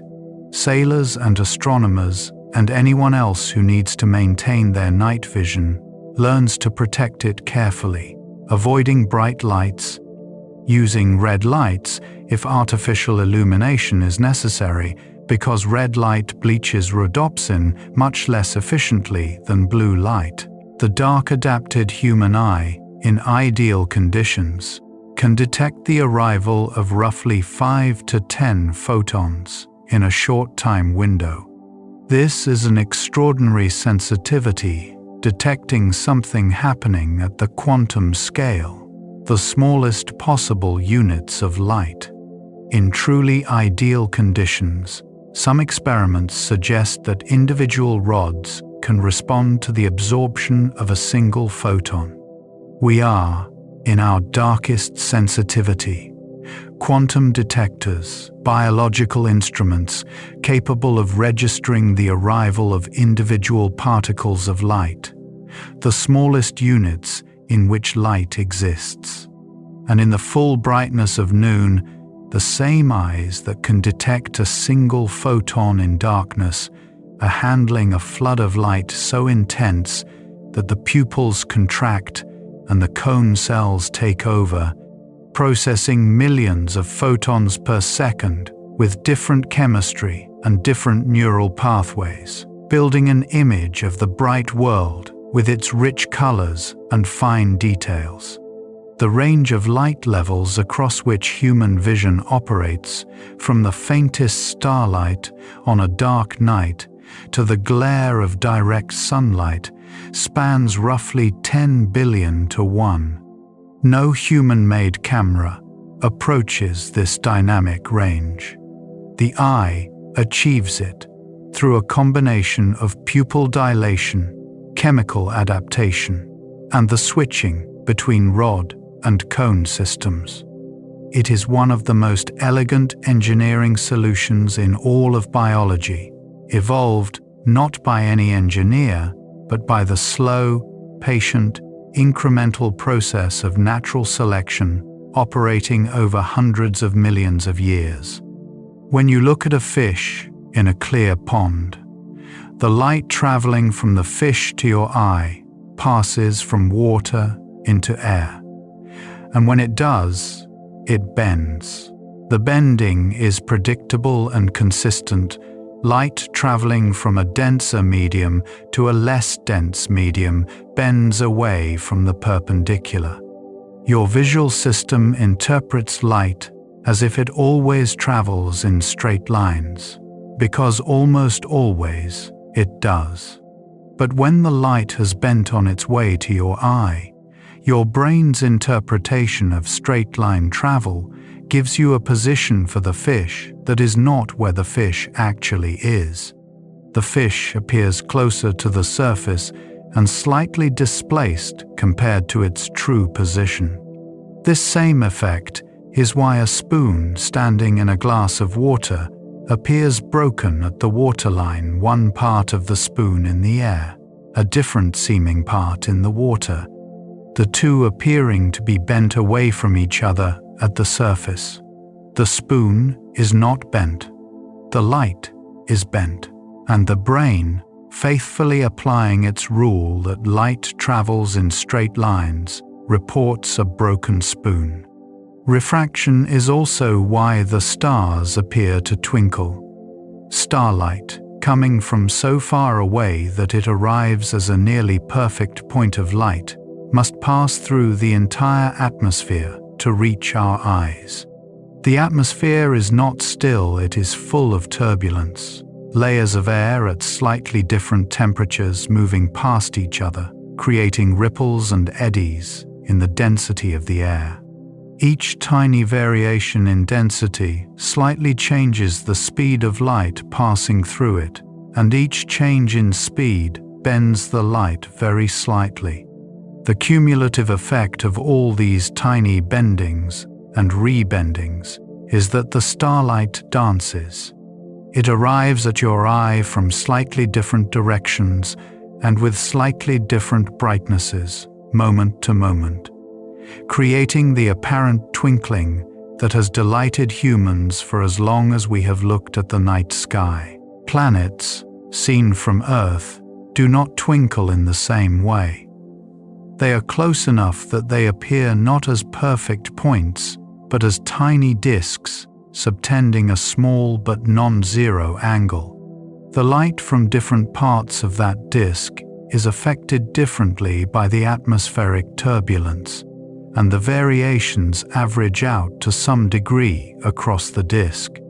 The planet's light is more stable, less prone to twinkling. This is, in fact, one way to distinguish planets from stars. With the naked eye, stars twinkle, planets generally do not. Light does one more remarkable thing that deserves its own quiet moment of attention. It carries information across time.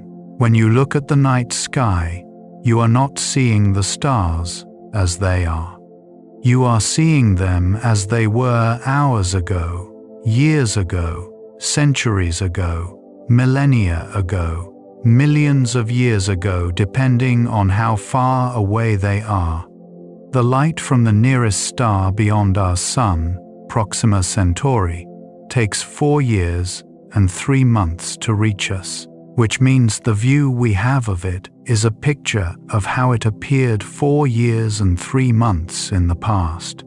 The light from Betelgeuse, the reddish star in Orion's shoulder, has been traveling for roughly several hundred years, meaning when you look at Betelgeuse, you see it as it was when the telescope was being invented. The light from the Andromeda Galaxy has been traveling for 2.5 million years, arriving at our eyes with a picture of another galaxy, as it appeared before our genus Homo existed on Earth. The farthest light we can detect, coming from the earliest galaxies at the edge of the observable universe, has been traveling for over 13 billion years. When astronomers observe that light, they are looking at the universe as it appeared roughly 400 million years after the Big Bang, when the first stars were only just forming, when the universe was a place almost entirely unlike the one we live in today. That ancient light, crossing billions of years of space, still makes the journey, still arrives at our telescopes carrying its ancient information, still tells us something true about a universe that has long since been transformed into something quite different. Every time you look at the sky, you are looking back in time. The further you look, the further back you see. The night sky is a time machine available to anyone who steps outside on a clear evening and simply looks up. There is a final fact about light that is perhaps the strangest of all, and it concerns the experience of the photon itself. According to Einstein's theory of special relativity, time is not absolute. It does not tick at the same rate for all observers. For an observer moving very fast, relative to another observer, time passes more slowly. The faster you move, the more slowly time passes for you. This is not a philosophical observation or a mathematical abstraction. It is a physical reality that has been confirmed by countless experiments, including measurements of atomic clocks flown on aircraft, and corrections that must be applied to GPS satellite signals, which lose accuracy if relativistic time dilation is not accounted for. For a photon, which moves at the speed of light, this effect becomes total. Time dilation at the speed of light is infinite. For an observer moving at the speed of light, no time would pass at all. This means that, from the perspective of the photon, if a photon could have a perspective, there is no journey. There is no 100,000-year wandering through the solar interior, no 8-minute dash across space, no instant of travel from the flower to your eye. There is only the moment of creation and the moment of absorption, and these two moments are, from the photon's frame of reference, simultaneous. The photon, born in a nuclear reaction in the solar core, perhaps 800,000 years ago, that crossed hundreds of thousands of kilometers of seething plasma and then 150 million kilometers of empty space, and then the entire breadth of our atmosphere, and then a few meters of garden air to reach your eye. That photon experienced none of it. From its own reference frame, it was created and absorbed in the same instant. The entire journey, from our perspective so long and complex and full of transformation, was, from the perspective of the light itself, instantaneous. This is one of those scientific facts that simply will not fit comfortably inside any mental picture you try to build around it. It does not translate into intuition or analogy. It is simply true in the precise and demanding sense that physics means when it says something is true, the universe is built this way. Light always arrives exactly when it leaves, because for light, leaving and arriving are the same moment. And so we arrive together at the end of this long, patient journey. We have followed something impossibly small, a single photon, a massless quantum of electromagnetic radiation, with no size and no substance, through one of the longest and most eventful trips in all of nature.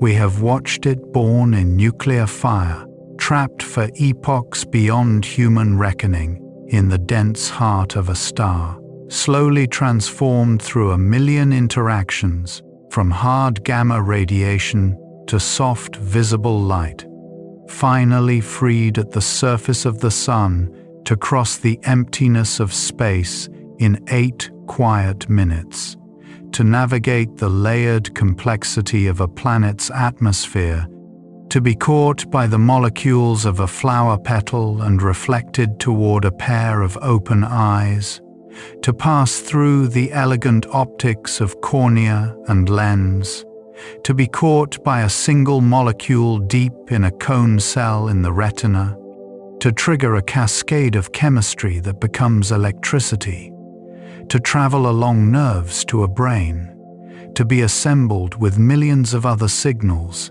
into the experience of seeing a yellow flower in the afternoon light. The journey covers a time of hundreds of thousands of years. It covers a distance of 150 million kilometers. It involves nuclear physics, fluid dynamics, electromagnetic theory, atmospheric optics, molecular biology, neuroscience, and the subjective experience of consciousness.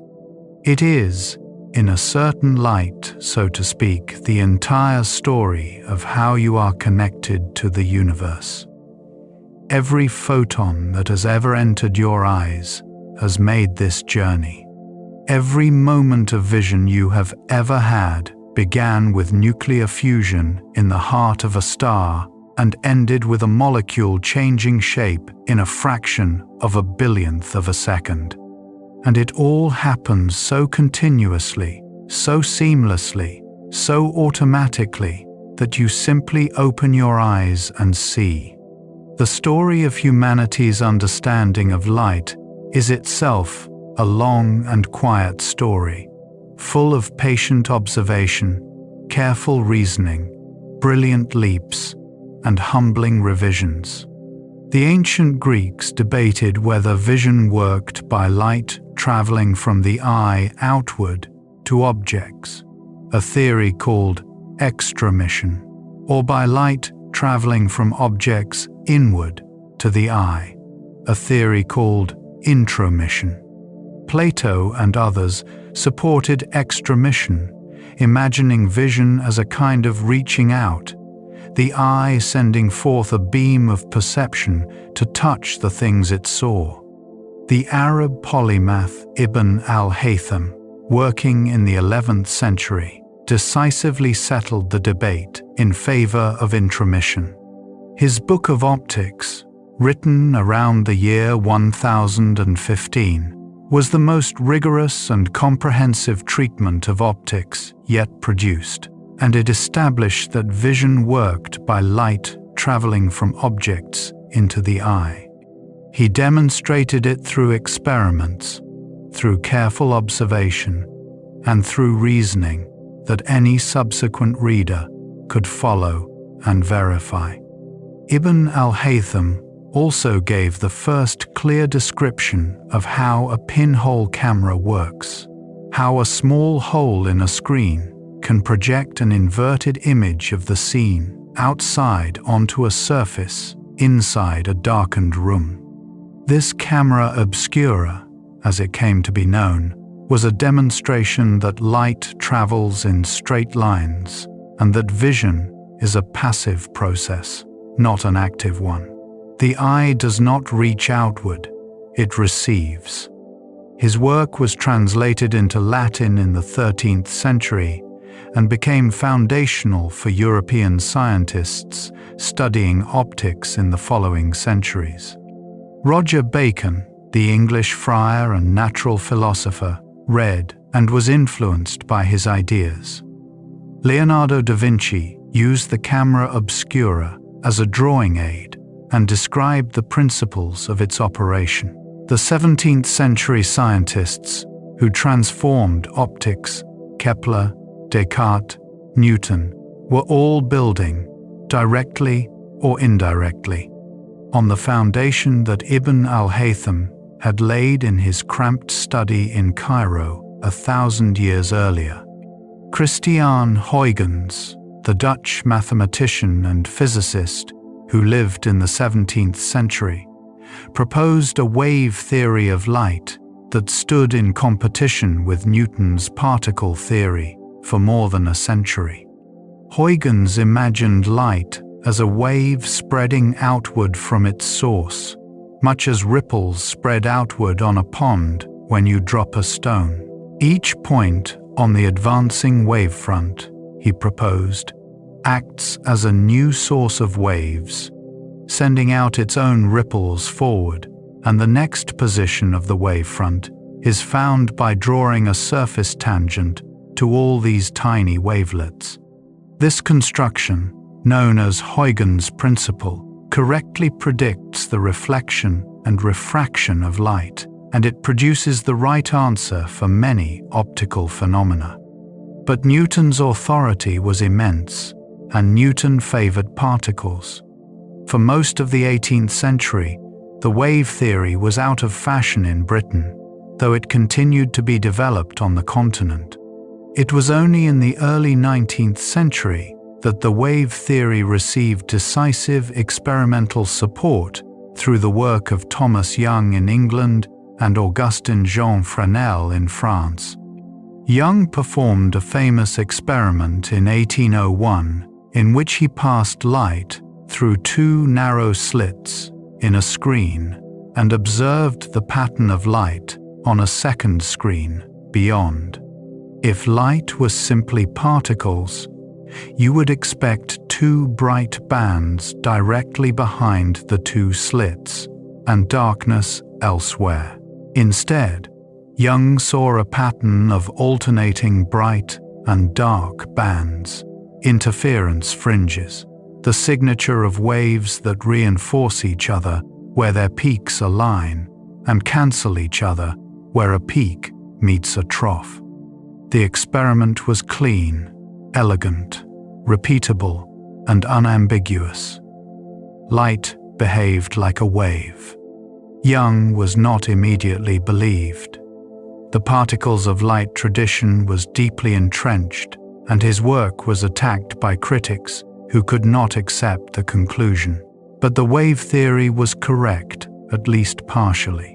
When James Clerk Maxwell unified electricity and magnetism into a single electromagnetic theory in the 1860s and showed that electromagnetic waves traveling at the speed of light must exist, the wave nature of light became undeniable.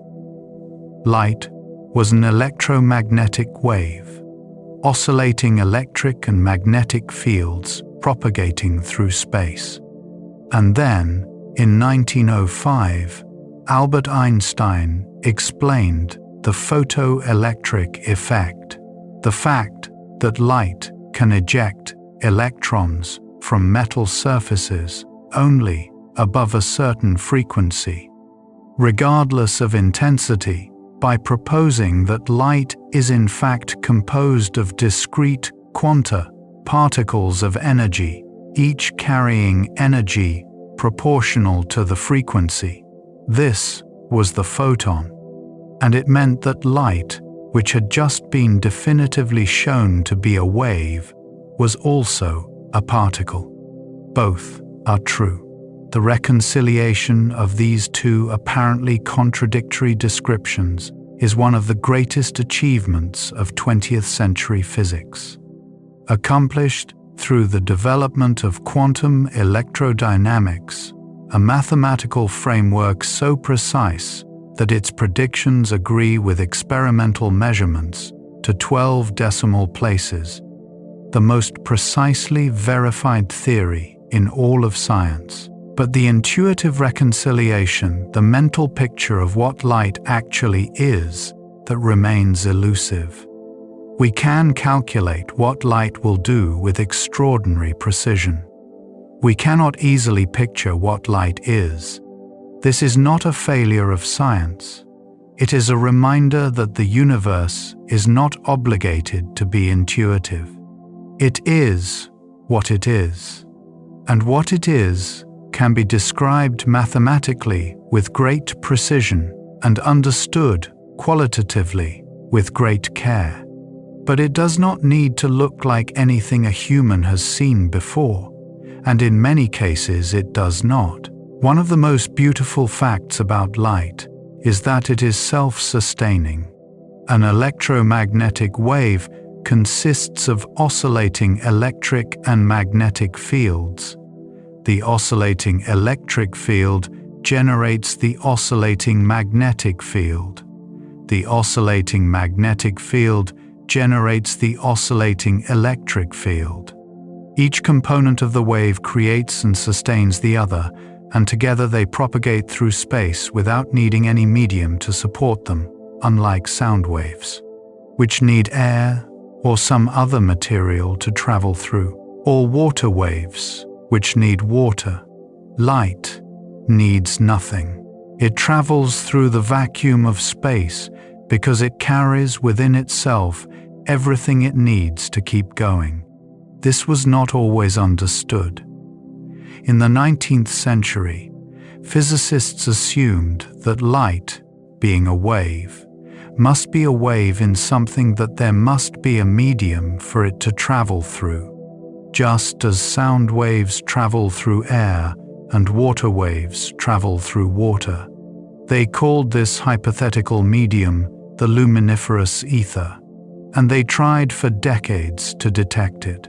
If the ether existed, then the Earth moving through it should be detectable as a kind of ether wind. The Earth's motion should affect the speed of light in measurable ways. Albert Michelson and Edward Morley performed a famous experiment in 1887, specifically designed to detect the ether wind. They built an extraordinarily sensitive interferometer, a device that compares the travel times of light beams sent in different directions and looked for the slight difference in travel time that the ether wind should produce between a beam traveling parallel to the Earth's motion and one traveling perpendicular to it. They found nothing. No ether wind. No difference in the speed of light, regardless of direction or the Earth's motion. The experiment is often called the most important negative result in the history of physics. The ether did not exist. Light needed no medium.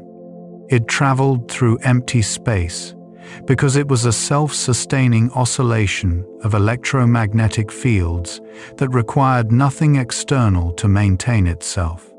This extraordinary fact that an electromagnetic wave carries within itself the entirety of what it needs to propagate is one of the most striking revelations of 19th century physics, and it pointed directly toward Einstein's special relativity, in which the speed of light is constant for all observers, regardless of their motion.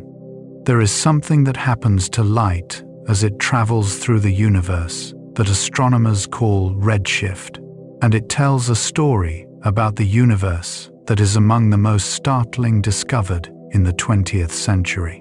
When a source of light is moving away from an observer, the wavelengths of the light received by the observer are stretched. Each successive wave has a little farther to travel than the one before it, because the source is moving away as it emits. The result is that the received wavelength is longer than the emitted wavelength shifted toward the red end of the spectrum. This is the Doppler effect applied to light, and it is analogous to the way the pitch of a siren drops as an ambulance drives away from you. In 1929, the American astronomer Edwin Hubble announced a discovery that transformed cosmology. By measuring the redshifts of distant galaxies, he found that almost all of them were moving away from us. And the farther away they were, the faster they were receding. Galaxies twice as far away were moving away roughly twice as fast. This relationship, now called Hubble's law, had a single, startling implication. The universe is expanding.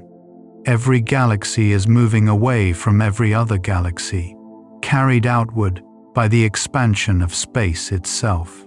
And if you run the expansion backward in time, all that matter converging, all those galaxies approaching each other, the universe growing smaller and hotter and denser, you arrive at a moment in the distant past when everything was packed into an unimaginably small, hot, dense state. The beginning, the Big Bang, the light that Hubble was observing, the red-shifted light of distant galaxies, was carrying within it the signature of an expanding universe, the ancient evidence of a creation event 13.5 billion years in the past. The most ancient light in the universe is the cosmic microwave background, the afterglow of the Big Bang itself. When the universe was about 380,000 years old, It had cooled enough for electrons and protons to combine into neutral hydrogen atoms. Before that moment, the universe was filled with plasma, the same kind of dense, hot, ionized gas as the interior of the sun, and light could not travel freely through it, constantly being absorbed and re-emitted, as in the solar core. When the plasma cooled enough to become neutral gas, light was suddenly free to travel. The light released at that moment, the first light to travel freely through the universe, has been traveling ever since, and it is still arriving. Its wavelengths have been enormously stretched by the expansion of the universe in the intervening 13 billion years. What was originally visible or near-infrared light has been stretched into microwaves, millimeter wavelengths far too long for human eyes to detect. It fills the entire sky uniformly, a background glow of microwave radiation coming equally from every direction. It was discovered by accident in 1964 by Arno Penzias and Robert Wilson, who were using a radio antenna for a satellite communications project and kept finding a persistent background noise they could not eliminate, pointing the antenna in every direction, ruling out every possible source they could think of, until they finally concluded that the noise was real and universal. They had discovered the oldest light in the universe, the echo of the Big Bang itself. That light, too, has been on a journey. It began traveling when the universe was less than 400,000 years old, long before the first stars formed, long before the first galaxies assembled, long before any of the structure of the universe as we know it existed. It has been traveling through an expanding universe for 13 billion years, and it arrives at our antennas today, carrying the imprint of the very early universe. Tiny ripples in temperature that correspond to the first seeds of structure, the first slight variations in density that would eventually grow under gravity into the galaxies and clusters and superclusters of the universe we live in. Light was there at the beginning, and light carries the memory of it. There is a concept in physics called the photon's lifetime, and it is, in a certain sense, infinite. Unlike the muons that reign through the atmosphere, decaying in microseconds, unlike the radioactive atoms that disintegrate at characteristic rates, unlike the complex molecules that break apart under heat and radiation, the photon, as far as physics can determine, never decays. A photon that is not absorbed continues forever. It travels through space at the speed of light, carrying its energy, not decaying, not losing energy to the vacuum, not fading. The photon released when the first star ignited in the young universe, if it has traveled through space without being absorbed by anything in all the billions of years since that photon is still traveling, still carrying its energy, still moving at the speed of light through the darkness between the galaxies. Most photons do get absorbed eventually. The universe is full of atoms, and every atom is a potential absorber of photons at the right wavelengths. But in the vast emptiness between galaxies, in the great voids of intergalactic space, the chance of any particular photon encountering anything to absorb it is very small.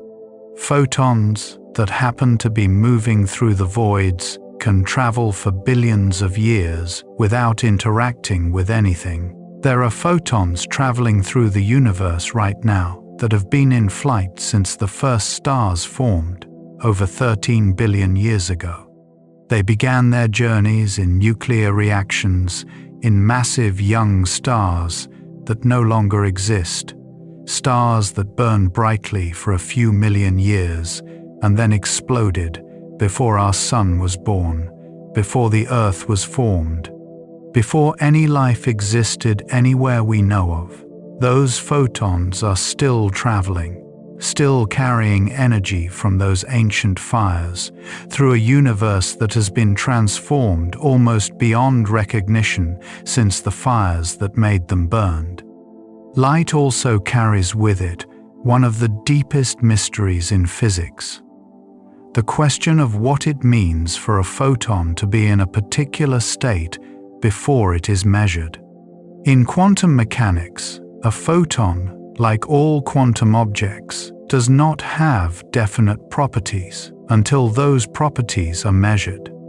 A photon traveling from a source to a detector does not have a definite position along its path. It exists in a superposition of all possible positions simultaneously. When the detector fires, when the photon is absorbed, it is as if the photon chose one of those possibilities out of all the range it had been exploring. This is deeply strange, and it has been debated and interpreted and agonized over since the foundations of quantum mechanics were worked out in the 1920s. Does the photon really exist in all those states simultaneously before it is measured? And the measurement forces it to choose. Is there some hidden variable that we cannot yet access that determines in advance which state it will be found in? Is the question of what the photon is doing before it is measured even a meaningful question? The experiment that has been used most decisively to probe these questions is the same one Thomas Young used to demonstrate the wave nature of light, the double-slit experiment. When a single photon is sent toward a screen with two slits, and there is a detector behind the screen to record where it lands, you might expect the photon to go through one slit or the other. If you put detectors at each slit to find out which one it goes through, then indeed it goes through one or the other, and you get two bands of light behind the slits. But if you remove the detectors at the slits and let the photon arrive at the final screen without knowing which slit it went through, if you ask only where it ends up, not how it got there, then the interference pattern returns. The photon behaves as if it went through both slits simultaneously and interfered with itself. The photon's path through the apparatus depends on what information is available, on whether the which slit information exists anywhere in the universe, not just whether anyone is actively looking. This is one of the deepest and most unsettling facts in all of physics. The behavior of light depends not just on what is physically present, but on what is knowable. The act of measurement, the creation of information, changes the physical outcome. The universe, at the quantum level, seems to know whether it is being watched. Nobody understands this fully. The mathematics of quantum mechanics describes it precisely and predicts the outcomes of experiments with extraordinary accuracy. But the meaning of the mathematics, what is actually happening when a photon travels from its source to its destination, remains one of the deepest open questions in science. There are interpretations: the Copenhagen interpretation, the many worlds interpretation, pilot wave theories, others, but none commands universal agreement, and none translates easily into a simple, satisfying mental picture. We can calculate, we cannot quite see. There is one final wonder to sit with before we rest: the fact that the light entering your eyes right now, in this moment, is creating an experience that no instrument has ever been able to fully measure or replicate. Cameras can record light, spectrographs can analyze its wavelengths with extraordinary precision. Photomultiplier tubes can detect individual photons. Radio telescopes can map the faint whisper of microwave radiation from the edge of the observable universe. All of these instruments measure light, and they do it with a rigor and consistency that far exceeds anything the human eye can provide. In most measurable respects, instruments are better detectors of light than eyes. But none of these instruments has the experience of seeing. The question of why physical processes in the brain give rise to conscious experience, why there is something it is like to see yellow, rather than simply a set of neural signals that respond to specific wavelengths, is perhaps the hardest question in all of science. Philosophers call it the hard problem of consciousness. And it is hard not because we lack data or because the experiments are difficult, but because it is genuinely unclear what kind of answer would even count as a solution. We can explain in great detail how light is transduced into electrical signals, how those signals are processed in the visual cortex, how different neurons respond to different colors and shapes and movements.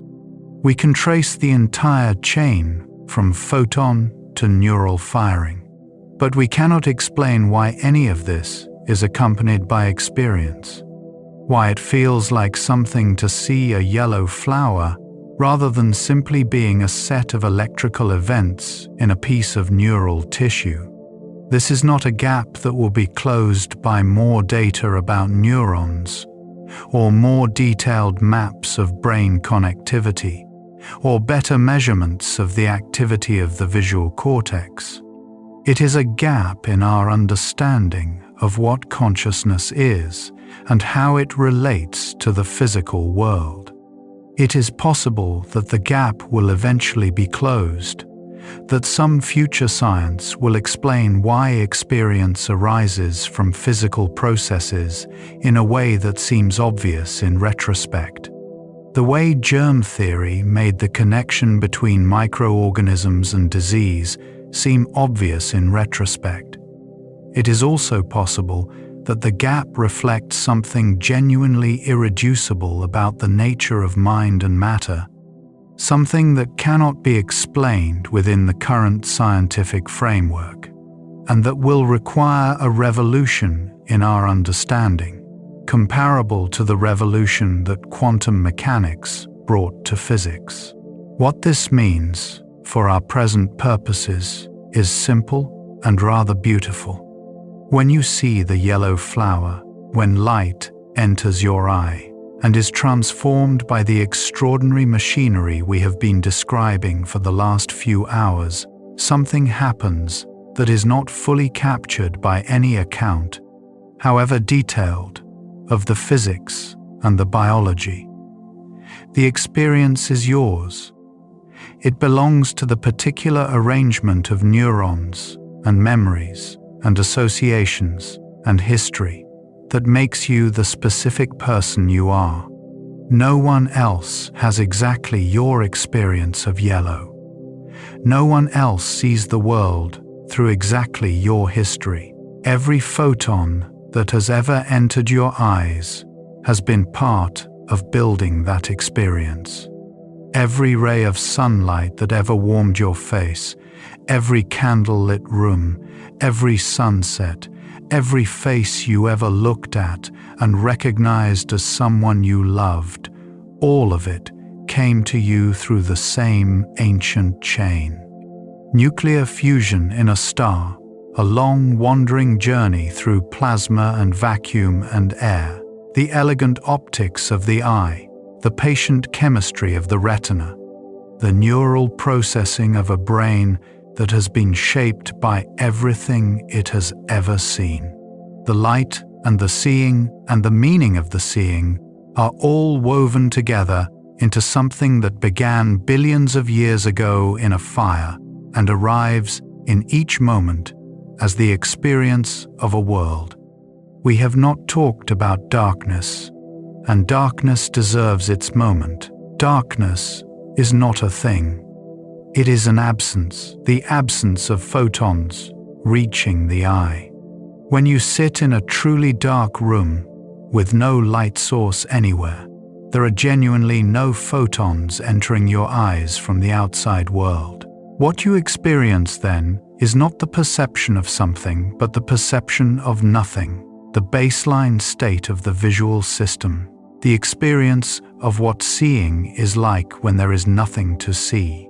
Even in total darkness, the visual system is not entirely quiet.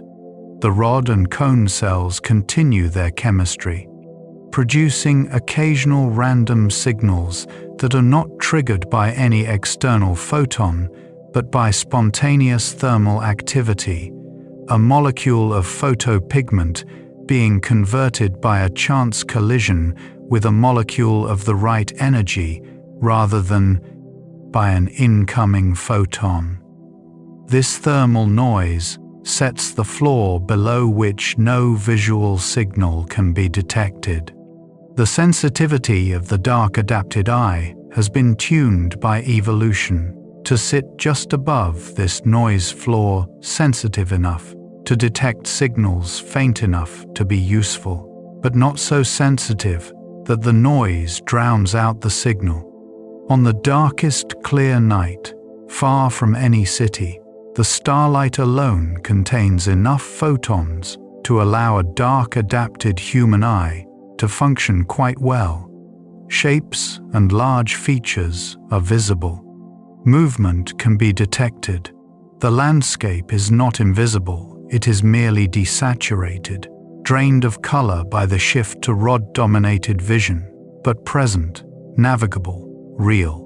Humans evolved in an environment lit at night by stars and the moon, and our dark-adapted visual system is calibrated for exactly that level of illumination. The darkness that awaits you now, as your eyes close and the last light fades, is the darkness your body knows well. It has prepared for it. The pupils will dilate. The rod cells will regenerate their photopigments.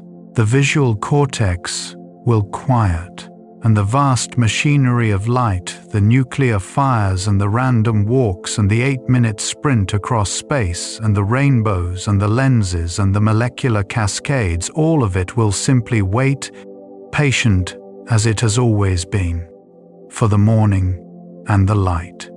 In the last quiet moments before sleep, it is worth simply holding this thought. Every photon that has ever entered your eyes completed a journey that began before you existed. The light by which you learned to read was generated in the sun before your parents were born. The light of your earliest memory arrived from the sun 8 minutes after it left the photosphere, and the photosphere received it from the convection zone, and the convection zone received it from the radiative zone, and the radiative zone received it from the core where it was born perhaps 200,000 years before you were. The warm light of any afternoon you have ever loved was old before any human civilization existed. It found you anyway. Across all that distance and all that time, it found exactly your eyes, on exactly this day, in exactly this light. That is not a small thing. It is, in fact, one of the largest things there is. And it happens every day, to every eye that opens, everywhere on this sun-warmed planet, without ceremony or announcement, as quietly and completely as breathing. The light comes. The eye receives it. The brain builds the world from it. And the experience, brief, unrepeatable, entirely yours, simply is. Let the light rest now. There is no more journeying to do tonight. The sun will rise again, and the photons will come again. billions of them every second, crossing the same vast distance, entering the same remarkable eyes, being caught by the same patient molecules and turned into the same experience of a world that seems so simply, so obviously there. But for now the light fades. The retinal molecules in your eyes are quieting, receiving fewer photons as the room grows dim. The signals in your optic nerve slow. The visual cortex settles. The world narrows to the gentle darkness of closed eyes, and all the machinery of vision, that extraordinary chain that runs from nuclear fire to conscious sight, enters its nightly rest. Breathe in, breathe out. Feel the weight of your body settling, the breath coming slower, the thoughts beginning to dissolve at their edges. The sun is still burning, its core still fusing hydrogen to helium, still releasing photons that will begin their long wandering journey and will not reach you for hundreds of thousands of years. Those photons are being born right now, at this moment, in a fire you will never feel, in a place no human has ever been. They have a very long way to travel before they reach any eye at all. By the time the next wave of those deep core photons finally escapes the sun and crosses the space between the stars and enters your eye, you will not be here.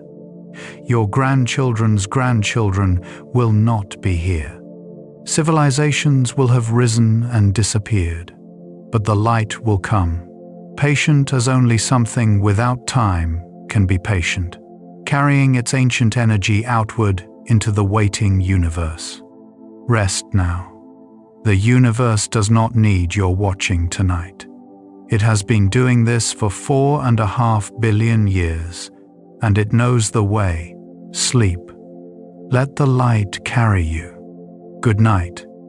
The light that made this day has been traveling toward you for longer than memory reaches, longer than language existed to name it, longer than any story any human has ever told. It arrived. You saw it. That is enough. That has always been enough. Rest now, in the dark that is simply the light's patient waiting place, the quiet between one dawn and the next, between one photon and the billion that will follow. The fires are burning. The photons are already on their way. Sleep well until they arrive.